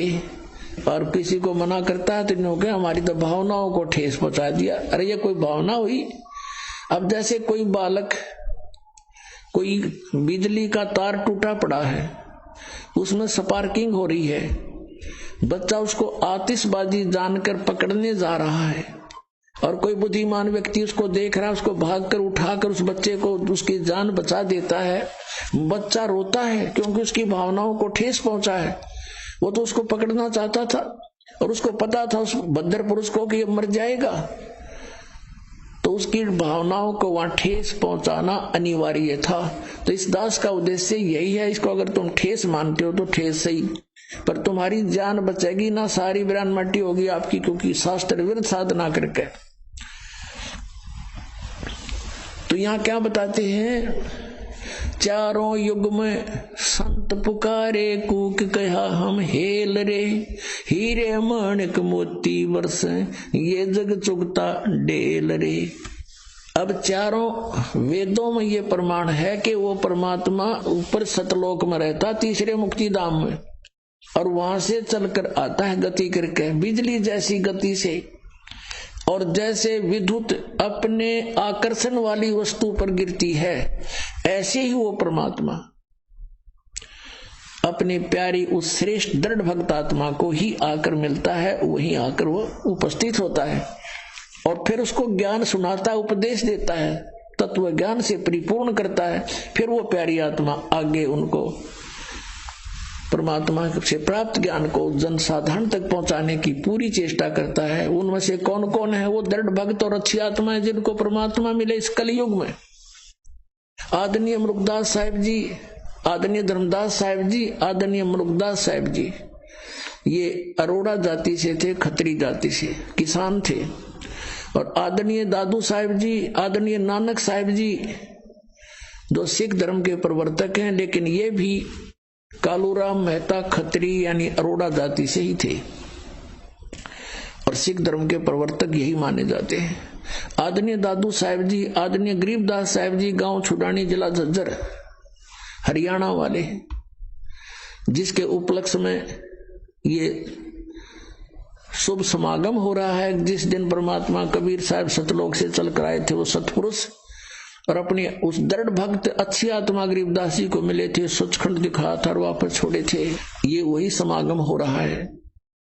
आदरणीय गीसादास साहब जी गांव खेखड़ा, जिला मेरठ, उत्तर प्रदेश वाले, इनको भी ऐसे ही मिले थे और 3 दिन तक इस गीसा साहब जी का भी ऐसे ही स्थिति रही थी, बेहोश पड़े रहे थे। गरीबदास साहब जी को भी 8-7 घंटे तक ऐसे ही मृत मान दिया गया था और ऐसे दादू साहब जी भी 3 दिन तक बेहोश पड़े रहे थे। ऐसे ही नानक साहब जी भी 3 दिन तक उनको अंतर ध्यान कर दिया गया था, उनके शरीर को कहीं रख दिया गया था परमात्मा द्वारा और सचखंड दिखाकर, सतलोक दिखाकर अपने से परिचित करके बेई नदी से लेकर गए थे, फिर वापस छोड़ दिया था। उसके बाद उस महापुरुष ने अपनी नौकरी त्याग दी, परमात्मा का प्रचार किया, 12 वर्ष तक घूम घूम के परमात्मा से प्राप्त ज्ञान का, और फिर 16 वर्ष तक बैठ के अपने घर पे साधना की। परमात्मा ने संकेत कर दिया था कि बहुत हो गया, अब अपनी भक्ति करो, पीछा छुटवाओ, अब आने दो समय, फिर देखेंगे। अभी सतनाम उनको दे दिया था आदरणीय नानक साहब जी को, लेकिन आगे ना देने की प्रतिज्ञा करा दी थी कि किसी को नहीं बताना अभी, नहीं तो इन काल के दूतों नकली पंथों के हाथ में लग जाता है सतनाम 2 अक्षर का। आज इन्हें कह खगा भी को नहीं पता सतनाम है क्या, परमात्मा ने ऐसा गुप्त रखा और आपके लिए खजाना खोल दिया। अब इस एक सेंटेंस, एक पवित्र वाणी को आपके समक्ष सरलार्ज करने के लिए कितना उदाहरण देने पड़े। कौन सी वाणी को? ओए होए, सेवक होकर उतरे इस पृथ्वी के माही, जीव उदाहरण जगत गुरु, बार बार बलि जाहि। पुण्यात्मा, आप तो बालक हो और काल के इस नकली सुख की भांग पिए पड़े हो। जिसका बालक बिगड़ जा, निकम्मा हो जा, शराब स्वरूप पी के किसी गिरा पड़ा हो, तो पिता को माता को पता लग जा, दौड़े जाया करे, उसने लाओगे, उठा समझा बुझा के नवाव दवाओगे, उसको कोई ऐसी औषधि देंगे जिससे उसकी शराब उतर जा, क्योंकि वो उसके हमदर्द है। तो हम सभी काल की भांग पिए पड़े हैं। कबीर साहब कहते हैं, कबीर ये माया अटपटी और सब घट आन अड़ी, किस किस न समझाऊं या कुआ भांग पड़ी। सब एक प्रकार की बातें बोलते हैं, इन माया दिखाई देती और कुछ भी ना दिखता। इनको मालूम है कि वो व्यक्ति करोड़पति था, 1 सेकंड में मृत्यु होगी। अब कहाँ गया वो करोड़पता, उसके साथ कहाँ गई वो माया। सर्व सोने की लंका थी वह रावण शेरण धीरम, एक पलक में राज विराजी फिर जम के पड़े दंजीरम। परमात्मा कहते हैं भक्ति ना क्या होता है, ये भ्रम रहा संसार। एक रति कंचन पाया नहीं रावण चलती बार, रतन एक रति कंचन 1 ग्राम गोल्ड भी नहीं प्राप्त कर सका, सारी सोने की लंका बना रखी थी, जाते समय कुछ नहीं लेकर जा सका। तो यहाँ हमने जीने के लिए जो आवश्यक वस्तुएं हैं केवल वही संग्रह करनी चाहिए। इसे ज्यादा हम करते हैं तो बकवाद कर रहे हैं, क्योंकि हमने सतलोक चलना है। सतलोक में वो सथाई सुविधाएं हैं, यह सथाई है ही नहीं। हम एक दूसरे को लूट खसोट करके कोठी बंगले बनाते हैं, मृत्यु हो जाती है तुरंत और गधे बने फिरते हैं। जैसे एक गवर्नर था हिमाचल प्रदेश और पंजाब का, 2 जगह का चार्ज था और रिटायरमेंट के निकट आ रहा था। उसने सोची बुढ़ापे का समय हिली स्टेशन पर गुजारा करूंगा, वहां पर एक प्लाट ले लेता हूं पहाड़ों पर। वो प्लाट लेने के लिए 3 करोड़ रुपये, पहले 100 के नोट थे, ये बड़े नोट नहीं थे, 500 और 1000 के उस समय। 100 के नोट 3 करोड़ है। एक जीप में आम को नहीं इतने हो जाते। वो धर लिया हेलीकॉप्टर में, उसने बयाना देने गया था, प्लाट खरीदने गया था और साथ में परिवार साथ में आप बैठा जा था। वो इतने लोड में हेलीकॉप्टर क्रश हो गया, वो स्वयं भी मरा, परिवार मर गया, एक लड़का शेष रहा था, बाकी सब मर गए उस हेलीकॉप्टर में। और उन नोटा नो गडरिए ठाए फिरे, गधे खावे भेड़ खाओ कागजा ने, और वो मर गया वहां पर। और फिर समाचार पत्रों में आया था कि 40 करोड़ रुपया उस टाइम, 40 करोड़, 100 के नोट 40 करोड़ एक बहुत बड़े हाल में नहीं आए। और उसने बताओ अपने नीचे तय खाना बनवा रखा था, बेड थे घने, जो ये बोल रहे हैं इनको, इनके अंदर डाल रखे कपड़े दरा करते हैं उसमें, उनमें ठोक रखे थे। बता वो बनेगा किसी गधा, किसी कुत्ता, सुअर, बैल बनकर पूरे करेगा जो लूट रखे थे, हर वो जोड़ा जाड़ा यही रह गया। तो ये ज्ञान हमने सत्संग से समझना पड़ेगा। जब भक्ति करनी है, परमात्मा पाना है, तो आपने ये मर्यादा, इस नियम से रहना पड़ेगा। और आपको आवश्यकता कुछ वस्तु की होगी तो भगवान आपको अनायास ही देगा, आप देगा। आप इस मर्यादा से रहें। तो अब क्या बताते हैं कि आप जी ने इधर ध्यान कभी दिया नहीं, क्योंकि इधर ध्यान तो जब हमें कोई बताने वाला हो, हमें तो ये गुण गाएंगे, बजले रे भगवान, भगवान की सा भगवान निराकार, चलो भाई निराकार होगा। अब भगवान से हम मिलना चाहते हैं, हर भगवान निराकार बताते हैं, हमारी बुद्धि काम नहीं करे थी कि ये क्या बोल रहे हैं, बकवाद कर रहे हैं। अब जैसे किसी बेटी का विवाह करते हैं माता पिता, और उसकी माता बताती है, बेटी जिस लड़के से हम तेरा रिश्ता करके आए हैं वो ऐसा है, उसके पास ऐसी संपत्ति है, उनका ऐसा मकान है। तो रुचि बनती है बालक की। और कोई नो कह दे बेटी तेरा विवाह कर दिया और पति तेरा है ही नहीं, वो तो निराकार है, तो वह बता के गड्ढेगी वहां पर, वह क्या करेगी उस निराकार पति का। तो अब हम परमात्मा से मिलने की चेष्टा करते हैं और कहते हैं भगवान निराकार है। और ये राधा स्वामी पंथ वाले, धन धन सतगुरु पंथ सिरसाले, डेरे वाले, सच्चा सौदे वाले, और जय गुरुदेव वाले, और ये जनोद वाले, भिवानी वाले, ये राधा स्वामी पंथ समझो सारा ही। और इनका विधान है कि सतलोक में भगवान नहीं, सतपुरुष नहीं है, वहां तो चेतन ही चेतन है, चैतन्यता ही चैतन्यता है, प्रकाश ही प्रकाश है।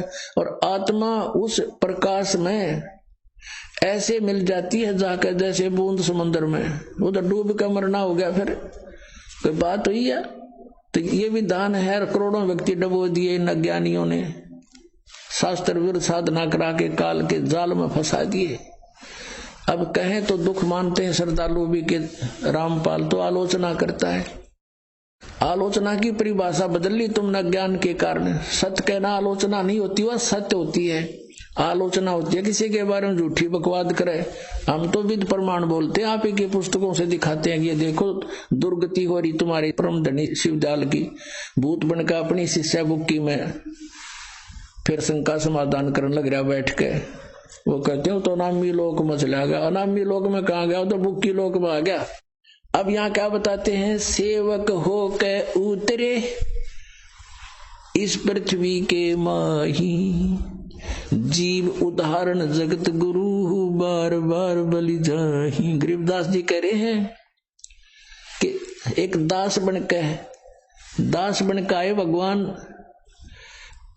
सेवक होके उतरे इस पृथ्वी के माही, उतरे सतलोक से चल के आए। और किस उद्देश्य से, जीव उदाहरण जगत गुरु। और कहते हैं बार बार बलि जाऊं मैं। गरीबदास जी कहते हैं बलिहारी जाऊं इस परमात्मा के ऊपर जो किसे दयालु हैं, कैसे दयालु हैं। सतलोक से इतने सुंदर लोक को छोड़कर हमारे लिए यहाँ तेज गंदे लोक में जहां पर आहार भी उपलब्ध नहीं ढंग का। और दास बनकाए कबीरदास सांस गेल जितनी वाणी बोली कबीरदास, दास कबीर। परमात्मा जब क्यों उन्होंने दास कहा कि हमने भी यदि सतलोक पाना है तो ऐसे ही अपनी क्रियाएं बनानी पड़ेंगी। यहाँ पर कोई भी जिसने अपने आप को स्वामी माना है वो पेटे हैं अंत में। किसी राजा को देख लो, इन हिरण्यकशिपु को देख लो और रावण को देख लो, भक्ति के और साथ बकवाद नहीं चलेगी।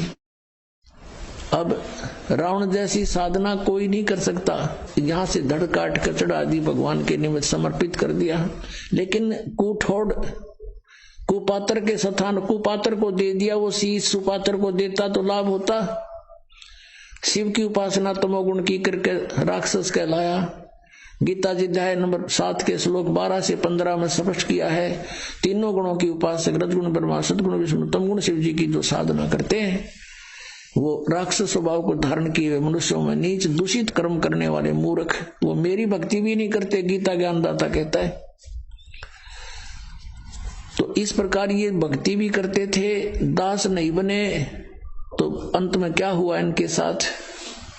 तो यहां क्या बताते हैं, सेवक होकर उतरे और इस पृथ्वी के मां जीव उदाहरण जगत गुरु बार बार बलि जाम, अपने प्यारी आत्माओं का उद्धार करने के लिए वो जगत गुरु यानी सबका गुरु, सबको तत्व ज्ञान देने वाला केवल एकमात्र कबीर जी हैं और वही परमात्मा है।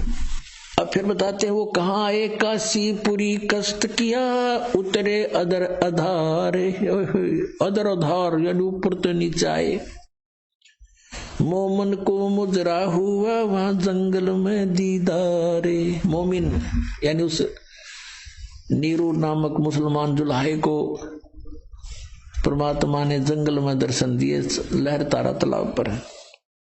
अब उस परमात्मा का कितना सुंदर शरीर था, कोट कर्ण शशि भाने सुध आसन अदर विमाने, प्रसद पूर्ण ब्रह्म को शीतल पिंड और प्राणी। अब परमात्मा का कहते हैं ऊपर आसन अधर विमान, सतलोक में तो उस परमात्मा का ऐसा शरीर है, करोड़ सूर्य करोड़ चंद्रमा ऐसी शोभा है। कोट किरण शशि भाने सुध, शशि माने चंद्रमा, भानु माने सूर्य, कोट किरण शशि भाने सुध वो आसन अधर विमाने। और वही परमात्मा फिर कहते हैं बालक रूप में, परसत पूर्ण ब्रह्म को शीतल पिंड और प्राण। कहते माई का नीरू ने जब परमात्मा को सीने से लगाया, कहते उसके प्राण आत्मा में एकदम शांति छागी, जैसे जले हुए पर बर्फ रख दी जाती है, एकदम शांत कर देता है। फिर क्या बताते हैं, गोद लिया मुख चूम कर हेम रूप झलकनते, जगर मगर काया करे जैसे दमके पद्म अनंत। उस माई ने शिशु रूप धारी बालक को कहते मुंह चूम्या, गोद में लिया। और परमात्मा का कैसा रूप था, हेम रूप झलकंत, हिम माने बर्फ। और परमात्मा कबीर जी बालक रूप में कैसा सुंदर शरीर था, कहते बर्फ जैसा सफेद शरीर। जैसे कोई कपड़ा लेने जाते थे ना दुकान पर, तो यूं क्या करते, भाई स्नो व्हाइट कलर देना, स्नो व्हाइट माने बर्फ जैसी सफेदी वाला। तो यहाँ कहते हैं गोद लिया मुख चूम के और हेम रूप झलकंत, हिम की तरह झलक रहे थे परमात्मा। और जगर मगर काया करे जैसे दमके पद्म अनंत, इतना सुंदर शरीर मालिक है, जगमग जगमग काया करे जैसे नरे पद्म चमक रहे हों, इतना सुंदर नूर था जाता। फिर ये सा रूप दिखा के फिर बालक के रूप में हो गए। अब नीरू स्नान करके बाहर आया और नीमा उस बालक के प्यार में इतनी मदहोश हो गई थी, वो सब सुध बिसरा बैठी थी, बार बार कभी ऊपर को देख रही थी, कभी बालक के मुख को देखकर सो शुक्र बना रही थी, गदगद हो रही थी और झूम रही थी। अब उसने देखा कि नीरू ने अपना आइडिया लगाया कि पहले हम हिंदू थे, हमें बाई फोर्स मुसलमान बना दिया, अब हिंदुओं से हमारा लिंक नहीं, मुसलमानों में ऐसी अभी कोई हमारी पकड़ नहीं। अब हम इस बच्चे को घर ले जाएंगे, लोग कहेंगे कहां से लाए, हम कहेंगे कमल के फूल पे, लोग कहेंगे कमल के फूल पर बालक विराजमान हो ही नहीं सकता, ये झूठ बोल रहे हैं। और कहेंगे पूछेंगे इनका माता पिता कौन है, उसको वापस देकर आओ, हमें पीटेंगे छेतेंगे, हमें घर से बाहर निकाल देंगे, बच्चा भी छीन लेंगे, अनाथालय में दे देंगे। गुणात्माओं परमात्मा के मार्ग में यदि आपने कदम रखना है तो इसमें अविश्वास नहीं होना चाहिए। जैसे, क्योंकि बगैर ज्ञान के व्यक्ति तो कुछ भी बोल सकते हैं। वो कह सकते हैं कि कमल के फूल पर बालक हो ही नहीं सकता, वो रुक ही नहीं सकता। भगवान ने पृथ्वी रोक रखी बगैर किसी स्तंभ के, बगैर किसी सपोर्ट के, और ये घूम रही है खुद भी और वैसे भी घूम रही है ऐसे। तो परमात्मा क्या नहीं कर सकता। फिर भी आपको एक उदाहरण बताते हैं। इस दास को क्रोथा कांड के झूठे केस में जेल में कुछ समय व्यतीत करना पड़ा। वहां पर एक कर्मचारी था, यानी वार्डन था, जिस वार्ड में मुझे रखा हुआ था। तो वो आते थे, चर्चा करते थे, पूछते थे महाराज कारण क्या हुआ, सब उनको सच्चाई बताते थे। वो भी परिचित हुए सच्चाई से, एक सचमुच आपके साथ तो राजनीतिक षड्यंत्र है, हम भी अब बहुत महसूस कर रहे हैं। तो फिर ज्ञान चर्चा होती थी, तो हमने कहा कबीर इज गॉड, ऐसे ऐसे वो अवतरित हुए, कमल के फूल पर आए। तो उससे पहले वही वार्डन, वो पुलिस वाला कह रहा था, 2 दिन पहले चर्चा चल रही थी, कहने लगे जी हमारा एक मित्र है पुलिस वाला, उसके घर पे एक बथुआ है। बथुए का पौधा आपने देखा होगा, 1.5-2 फुट का होता मैक्सिमम, हमने तो इससे बड़ा देखा नहीं था। वो बता रहा है कि बथुए का पौधा 10 फुट ऊंचा है, 10-11 फुट, और नीचे से उसका पेड़ जो है तना लगभग 3-4 इंच मोटा है, और वो सदाबहार है, यानी पूरे वर्ष वो हरा भरा रहता है, उसके पत्तों का साग बनाकर खाया जाता है। अब हमने तो अविश्वास हुआ नहीं भी होगा, हो सकता कोई बड़ी बात नहीं। अब फिर एक दिन ये चर्चा चली जब इस दास के साथ के भाई परमात्मा कमल के फूल पर आकर विराजमान हुए, तो यहां आकर वो अड़ गया न, बोला जी यह बात नहीं समझ में आती आपकी, और सारी मान लेंगे, लेकिन कमल के फूल पर बालक कैसे रुक सकता, वो तो बिल्कुल पत्ते से होते हैं।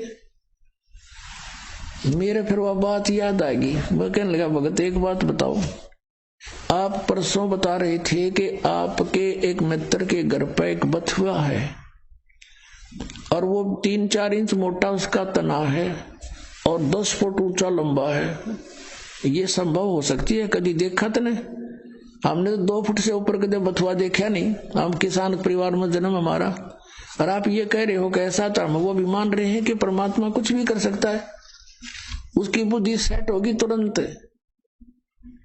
जब एक 10 फुट का बथुआ हो सकता है तो क्या कमल का फूल इतना स्ट्रॉन्ग नहीं हो सकता जिस पर बालक लौट जाए? तुरंत मान गया, बोला जी हो सकता है, 100 बार हो सकता है।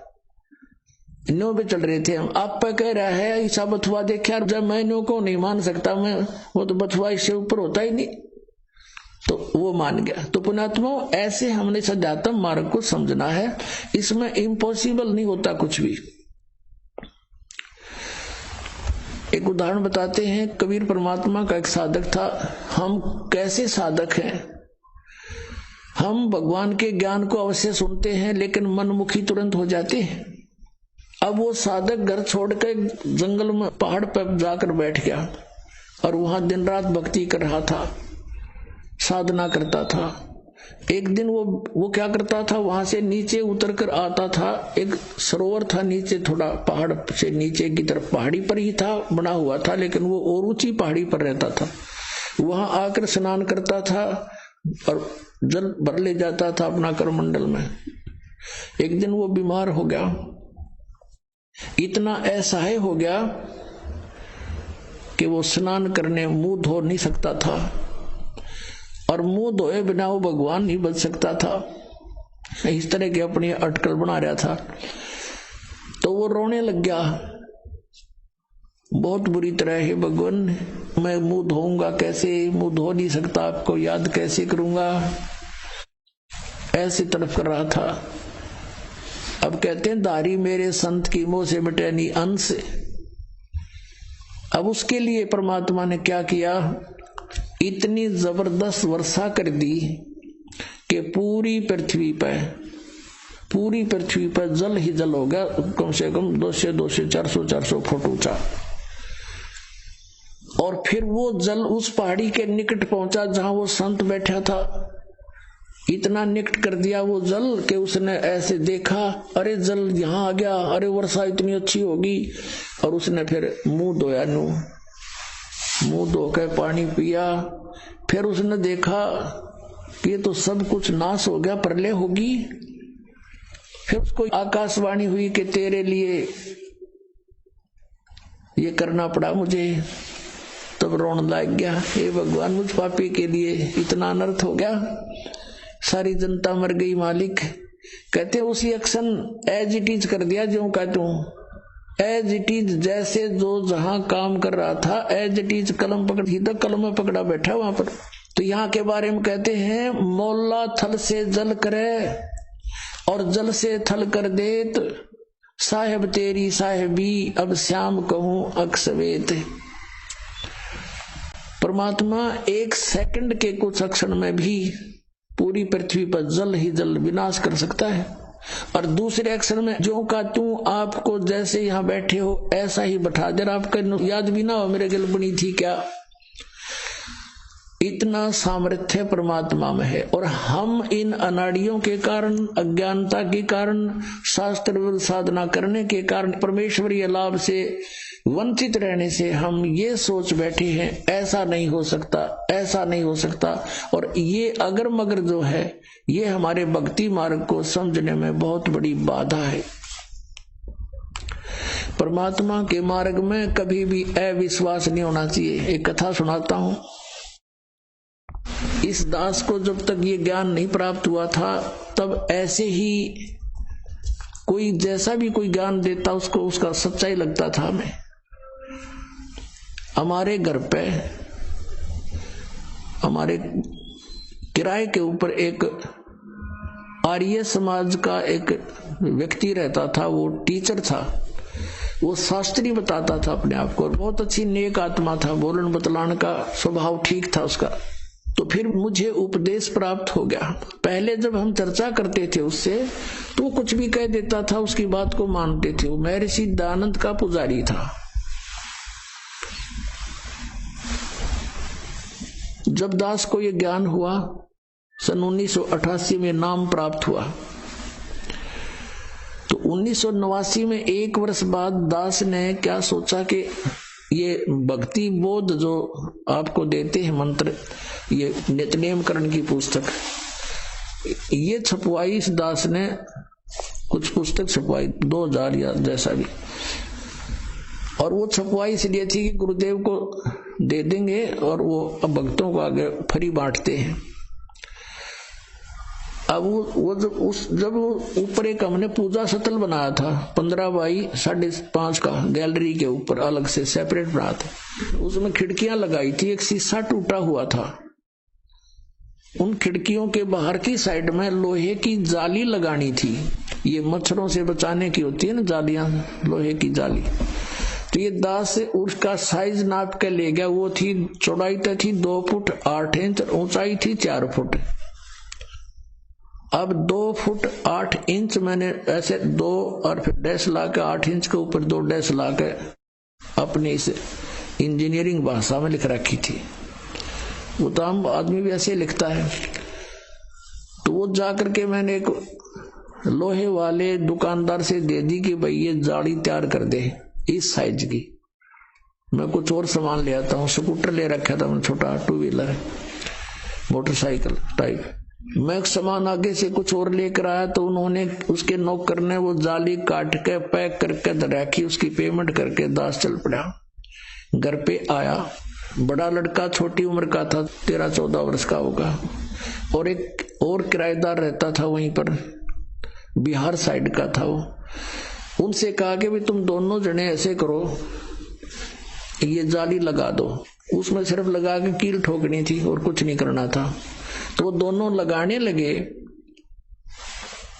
वो जाली लगाने लगे। तो वो चौड़ाई में छोटी थी 8 इंच, उसके काटने में फर्क रह गया। धोखे से 2 फुट 8 इंच की बजाय 2 फुट काट दी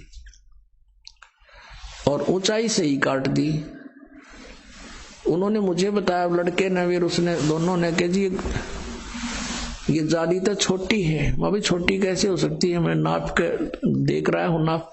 मेरे सामने उन लगा के दिखाई 8 इंच छोटी, फिर मैंने ऐसे करके देखा, मैं कदे दूसरी तरफ चला दी, वो यूं तो फिर और ज्यादा अंतर था। दूसरी फिर देखा, दूसरी भी ऐसी। अब वहां जहां मकान बना रखा था शहर, वहां से काफी दूर था, 3-4 किलोमीटर की दूरी पर। मैंने सोचा फिर देखेंगे, अब समय नहीं है। सुबह उठकर जल्दी अपनी ड्यूटी पर चला गया। उन्होंने पीछे से उठा कर वह स्टोर में फेंक दी, उनकी मां ने जाली। अब फिर ऐसे ही फिर कुछ दिनों के बाद क्या किया, पुस्तक छपवाई भक्ति बोध, और वो ऊपर रख दी उस पूजा स्थल में, तख्त के ऊपर। कुछ दिन के बाद क्या देखा कि शीशा फूटा हुआ था खिड़की एक साइड का, उसमें से चूहे घुस कर उनको काटना शुरू कर रखा। तो फिर मेरे दिमाग में आई कि वो जाली जो 2 थी, उन दोनों को एक पर लगा देते हैं फिलहाल, फिर देखेंगे। कुछ समय नहीं था, कुछ ऐसा लीला मालिक की थी, यो खेल खेलना था इस दास के साथ। तो मैंने उन बच्चों से कहा कि भाई ऐसे करो, वो जाली जो छोटी थी कहाँ जी, वो ऊपर रखी है स्टोर से निकाल के, इन दोनों को ऊपर ओवरलैप करके एक खिड़की को कवर कर दो, इसमें से चूहे घुसते हैं। और पुस्तक काट दी भगवान की। उन्होंने कहा ठीक है जी। मैं चला गया अपनी ड्यूटी पर। तो शाम को मुझे चिंता थी कि नहीं लगा रखी होगी तो बच्चों से लगवाऊंगा। तो क्या देखा कि एक जाली लगा रखी है, एक जाली नीचे पड़ी है। अब मैंने देखा कि वो एक ही जाली पूरी पूरी लगी हुई है और कुछ एक्स्ट्रा लटक रही है। मैंने उनकी मां से पूछा कि ये जाली वही है या कोई और चेंज करवा लाए बच्चे। उसने कहा जी मैं सुबह से इसको कह रही थी भाई तू लगा दे, इस जाली को लगा लो, तेरा पापा फिर नाराज होगा। और ये मान नहीं रहा था, खेलने चला गया। अब आया था 20 मिनट पहले और मैंने उतार के अभी दी थी इनको। वही किराएदार जो अनिल नाम था उसका, बिहार का रहने वाला था, उन दोनों ने सीढ़ी लगा करके वो एक साइड में लगा दी थी और वो एक लादी एक पड़ी। मैंने कहा ये जाली तो छोटी थी। अब उनका ध्यान नहीं इतना और मेरा कलेजा पकड़ लिया। मैंने कहा बच्चा कहाँ है? वो बुलाया, दोनों इकट्ठे करे कि भी सच्ची बताओ। मैंने लड़के से कहा मेरे सिर पर हाथ रख के और कबीर साहब की कसम खा बेटा कि तू और नहीं लाए जाली। अगर नहीं पापा अभी मेरी मान उतार के नीचे डाली है। अरे ने पूछ लो, अभी लगाई हमने। फिर मैं उनको याद दिलाया कि ये छोटी थी जब तुम पहले लगा रहे थे, साल भर पहले, 8-9 महीने पहले। कहा ये छोटी थी, बिल्कुल छोटी। दोनों को याद आ गया। अरे ये कैसे पूरी होगी हमने नहीं पता। एक ये पड़ी, उनको जंग लगा हुआ थोड़ा थोड़ा। एक रेनी सीजन ऊपर का उतर गया था उसका, वर्षा का मौसम भी ऊपर का उतर चुका था। पुण्यात्माओं वो दिन है राज, ये दर्द हो गया इस दास को कि परमात्मा जो चाहे सो कर सकता है। हमने सुना था द्रौपदी का चीर बढ़ा दिया, परमात्मा ने दास की लोहे की जाली बढ़ा दी।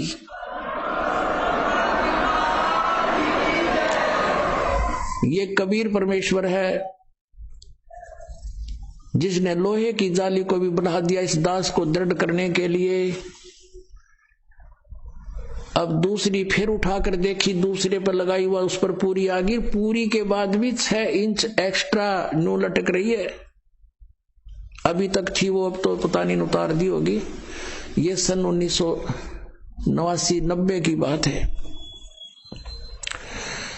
अब पुण्यात्माओं उस दिन के बाद इस दास का जीवन बदल गया कि परमात्मा जो चाहे सो कर सकता है। अब उसके बाद उस आर्य समाज के उस दानंद के चेले तो बात हुई, शास्त्री था वो। मैंने ये सोचा कि देख कितना अच्छी आत्मा का आदमी हरकित फंस रहा है यो। उससे जब चर्चा होती थी पहले कि द्रौपदी का चीर बढ़ा दिया, हम तो भगवान कृष्ण ने मानना थे, श्री कृष्ण ने बढ़ा दिया, तो वो कहा करता कि ये सब बकवाद है, ये कभी हो सकता है? अब बढ़ा के दिखाओ कोई मुझे। वो तो वैसे श्री कृष्ण तगड़े थे, सूरवीर थे, जाकर धमका दिया होगा, खबरदार छोड़ दो इस लड़की ने, चीर बढ़ा करें कदे। तो हम ये भी मान लेते मतलब ऐसा हो गया होगा पहले। और जिस दिन से ये मालिक ने दया बख्शी, हम कैसे माने उस मूर्ख की इस बात को? तो फिर मैंने ये सोचा कि इसको समझाऊं अच्छी आत्मा का, शायद ये बात मान ले, क्योंकि पहले वो हर तरह से एक बिल्कुल अच्छा आदमी लग गया था, बोलन में, बतलान में, विनम्र भाव में, और अच्छी सुलझी हुई बात किया करता था। मैंने सोचा कि इसका कल्याण हो जाए, बता दूं। मैंने उसको प्रार्थना की, अपने वहां बुलाया, अलग बैठक थी, और उसे चर्चा की, क्या आप मानते हो कि द्रौपदी का चीर बढ़ा दिया था भगवान ने? बोला नहीं, ये कैसी बातें करते हो आप, ये हो ही नहीं सकता। मैंने कहा जी देखो, वो तो चलो पुरानी बात होली, हुआ या ना हुआ, लेकिन मेरे सामने हो गया, ये मेरी लोहे की जाली बढ़ गई, और 8 और 6 14 इंच बढ़ गई है लोहे की जाली। ने बोला मैं नहीं मानता। मैंने उनकी बच्चों की माँ बुला ली, वो दोनों बच्चे बुला लिए कि बताओ भाई कैसे हुआ। उन्होंने सारी बता दी, सच्चाई ऐसे हुआ। ने बोला मैं नहीं मानता, अब करके दिखाओ। अब बता भाई, कौन समझाओ सनाडी ने। मैं चुप हो गया, मैं तो और लाल आंख होगी कुत्ती, कहते इतना शरीफ दिखा था, और कुत्ती बहुत ज्यादा यानी क्रोधित सा हो गया। हमने सोचा भाई क्यों लड़ पड़ेगा, चुप हो गया मैं नहीं बोला। फिर मैं इस बुद्धू ने भी क्या बताऊंगा। आम 4-5 जने गवाही दे रहे हैं, एक उस अज्ञानी महर्षि की बात पड़ा बैठा है। उसने ये देखा कि भाई ये कुछ महसूस कर गया, बोला नहीं। मैं बोला नहीं, फिर क्या बोलो, पसूत है। मैं चुप हो गया। उसने सोचा भाई जैसा भी उसके मन में आया, फिर वो बोला देखो आप इंजीनियर हो, एजुकेटेड हो, कोई मूर्खों को तो बहका भी दे, ऐसी बातें कर दे, आप कैसी बातें कर रहे हो। देखो मैं बताता हूं महर्षि कैसे होते हैं। एक बार महर्षि दानंद योग अभ्यास कर रहा था एक बंद कमरे में, आसन पद्म लगा के, और वो जमीन से ऐसे उठता था और छत के सिर लगा के वापस आ जाता था। ऐसे कर रहा था। रसोईया गया भोजन के लिए प्रार्थना करने, उसने झांकी से देखा, खिड़की से देखा, महर्षि दानंद ऐसे जा रहा था, ऊपर छत के सिर लगा के वापस आ रहा था। उसने औरों को बुलाकर दिखाया, देखा ऐसे होते महर्षि। मैं बोला झूठ, कति झूठ, तू करके दिखा।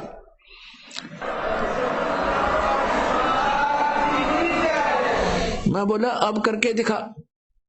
ओडे का मुंह हो गया, ने हो गया तू घना सियाना बना दिया कबीर पंथिया ने। वो पहले वाला रामपाल ना रहा, मैं पहले वाला ना रहा, मैं तारे मूर्खा ही सारी बात मान्या करता। मेरी आंखों के साथ भी तू अभी उसी घिसी पिटी बातों को बोल रहा है।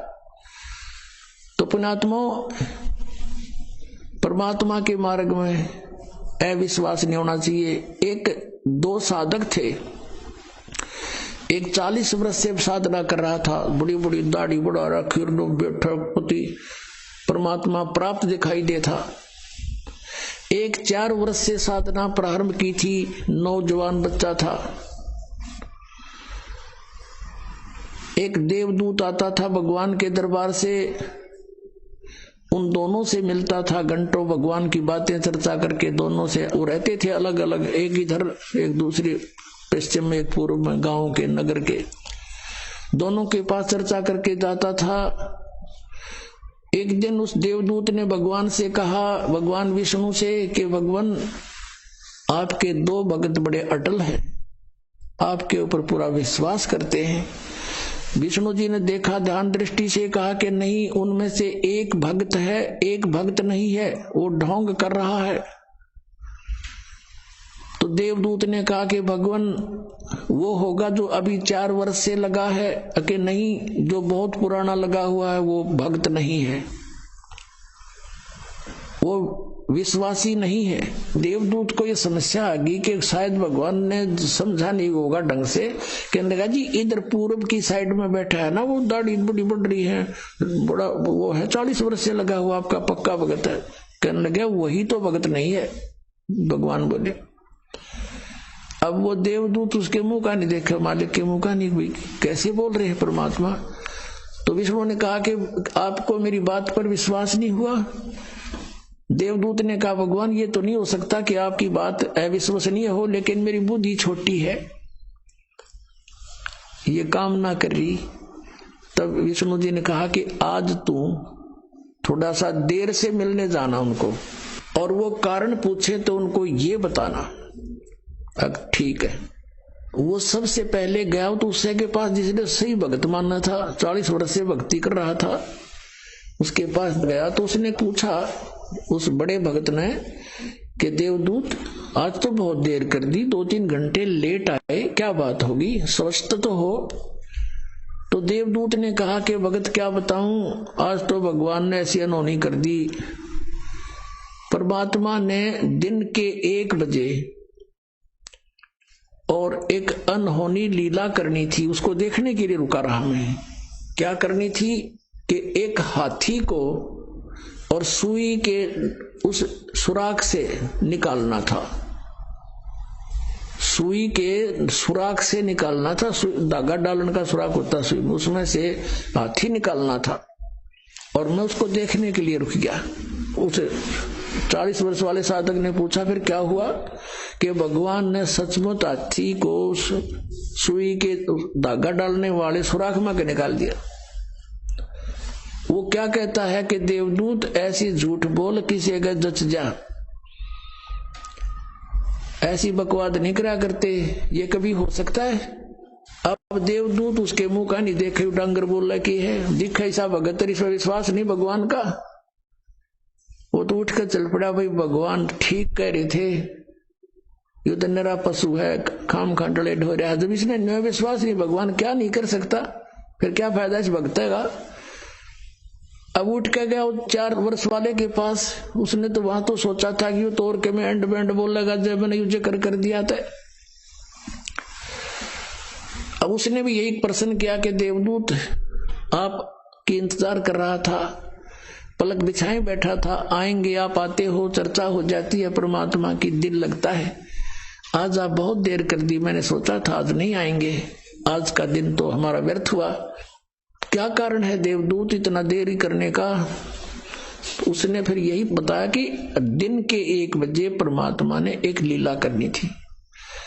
और भाई कमाल कर दिया, भगवान ने तो हद कर दी कि सुई की सुराख के अंदर से हाथी निकाल दिया, वे अचरज कर दिया। अब वो कहता है कि ये कि अचरज है, देवदूत भगवान निकाल दे, पूरी पृथ्वी ने सुई की नोक में गए, भगवान क्या नहीं कर सकता। तब उसने, देवदूत ने उस 4 वर्ष के साधक को सीने से लगा लिया और कहा, धन है तेरे माता पिता जिससे जन्म हुआ, तू है भाई सच्चा भगत, भगवान ठीक कह रहे थे, तू 1 नंबर का भगत है। जिसमें विश्वास नहीं भगवान का, और परमात्मा भी कहते हैं क्या हुआ भक्ति करने जब मन में नहीं विश्वास, क्या फायदा उस भक्ति का। परमात्मा जो चाहे सो कर ही, सतगुरु जो चाहे सो कर ही, 14 कोट दूत जम डर ही, ऊत भूत जम त्रास निवार। तो पुण्यात्माओं, आपका सौभाग्य है, आपको ये अनमोल वचन, अनमोल ज्ञान सुनने जोगा बनाया। पहले तो भगवान ने आपको विद्वान बनाया, शिक्षित किया, और दास को इसका जानकार बनाया। आज आपके रूबरू ऐसा बना दूंगा जैसे पहली का कहता हुआ, अगर वेद गीता और पुराणों को आप याद रखोगे। बोलो सतगुरुदेव।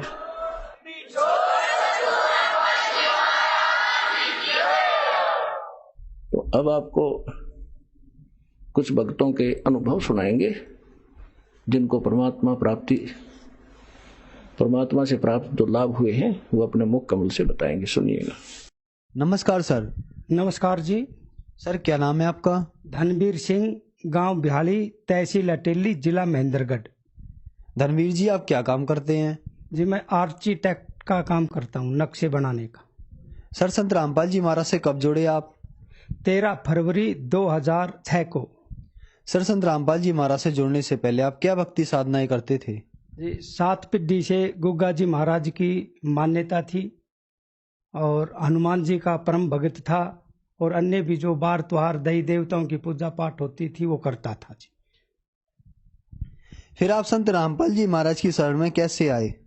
संत रामपाल दास जी महाराज की शरण में ऐसे आया कि 1.5 महीने पहले मेरे को कबीर परमात्मा दिखाई देने लग गए थे।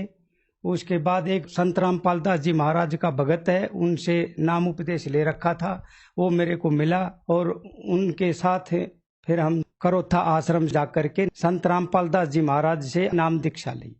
सर, बहुत सारे श्रद्धालुओं को संत रामपाल जी महाराज से नाम दीक्षा लेने के बाद लाभ मिलते हैं, तो क्या आपके साथ भी कुछ ऐसा हुआ, आपको भी कुछ लाभ मिले? प्रथम लाभ तो आत्मिक शांति मिली। उसके बाद मेरे 2 लड़कियां थी, वो बीमार वगैरह रहती थी, तो हफ्ते के अंदर 500-700 रुपए वो लगाती थी। डॉक्टरों के पास भी जाता था मैं, एक ठीक होगी दूसरी फिर बीमार होगी, तो ऐसे हफ्ते में 500-700 रुपए वो लगाती रहती थी। संत रामपाल दास जी महाराज की दया हुई, उन लड़कियों को भी नाम दीक्षा दिला दी, तो आज वे एकदम स्वस्थ हैं और आज वो 10वीं क्लास में पढ़ रही हैं जी। और सबसे बड़ा लाभ हुआ जी, जो आर्थिक जो तंगी थी घर के अंदर, वो भी मेरे गुरु जी ने और मेरे को सत ज्ञान दिया, सत भक्ति दी, सत मंत्र दिए और पक्का कॉन्फिडेंस करवा दिया कि ये सत भक्ति है और इसे गारंटीड मोक्ष प्राप्त होगा ही होगा। और जो मेरे एक हर्निया का रोग था, भयंकर रोग था हर्निया का, वो ऑटोमेटिक संत रामपाल दास जी महाराज को बताया, वो ऑटोमेटिक एकदम से छूमंतर हो गया संत रामपाल दास जी महाराज जी की दया से। और जी मैं एक दफा पेड़ के नीचे से जा रहा था, पेड़ का डाला टूट करके गिरा, तो मालिक ने ही, संत रामपाल दास जी महाराज ने ही बचाया उस डाले से। और जो हमारे जो बच्ची थी, उसने नाम नहीं ले रखा था जिस समय, तो वो भैंस के नीचे आ गई थी, उसके पैर के लगी थी, तो मैं शाम को आया, बोले भैंस के नीचे आ गई, तो मैंने कहा कि कोई दिक्कत नहीं है, हम पूर्ण परमात्मा संत रामपाल दास जी महाराज की शरण में हैं, उसके कुछ नहीं होगा। मैंने थोड़ा तेल लगाया, वो चलने लग गई और वो ठीक हो गई एकदम, कोई दवाई मोली डॉक्टर के पास जाने का नहीं हुआ। और एक दफा एक लड़की मोटरसाइकिल के नीचे आ गई थी, उसके खरोच तक भी नहीं आई, संत रामपाल दास जी महाराज की दया से। संत रामपाल दास जी महाराज की कृपा से मैं और मेरा परिवार सारा आज एकदम सुखी है। सर, क्या आप नशा भी करते थे? हाँ जी, मैं बीड़ी सिगरेट मांस तम्बाकू अन्य व्यसन भी करता था, ये चीज छूट भी नहीं रही थी। मैं जैसे 1-2 दिन छोड़ भी देता था, मेरे को मालूम था कि खराब है ये, लेकिन ये जैसे मेरे से नहीं छूट रही थी। संत रामपाल दास जी महाराज ने मेरे को प्रथम मंत्र दिया और 13 फरवरी 2006 के बाद में आज तक मैंने हाथ तक भी नहीं लगाया है।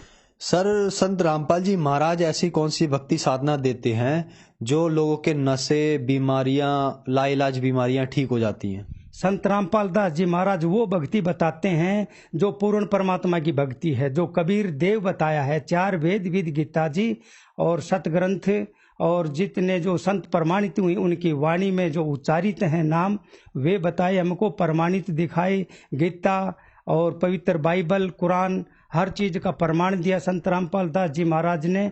सर, जो दर्शक आज आपको देख रहे हैं, आप उन्हें क्या संदेश देना चाहेंगे?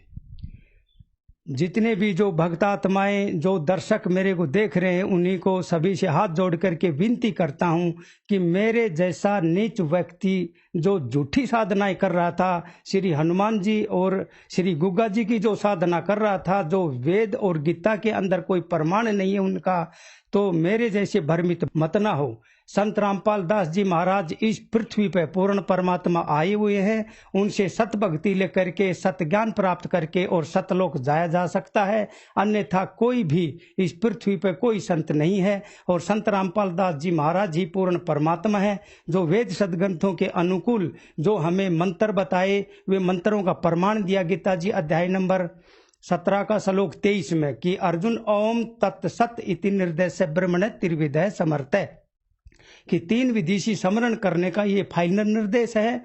और संत रामपाल दास जी महाराज से नाम दीक्षा लेकर के आत्म कल्याण करवाई।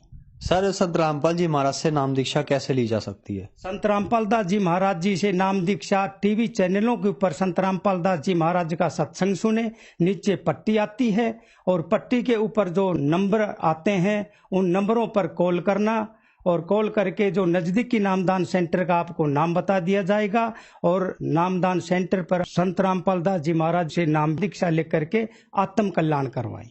धन्यवाद सर। सत साहेब।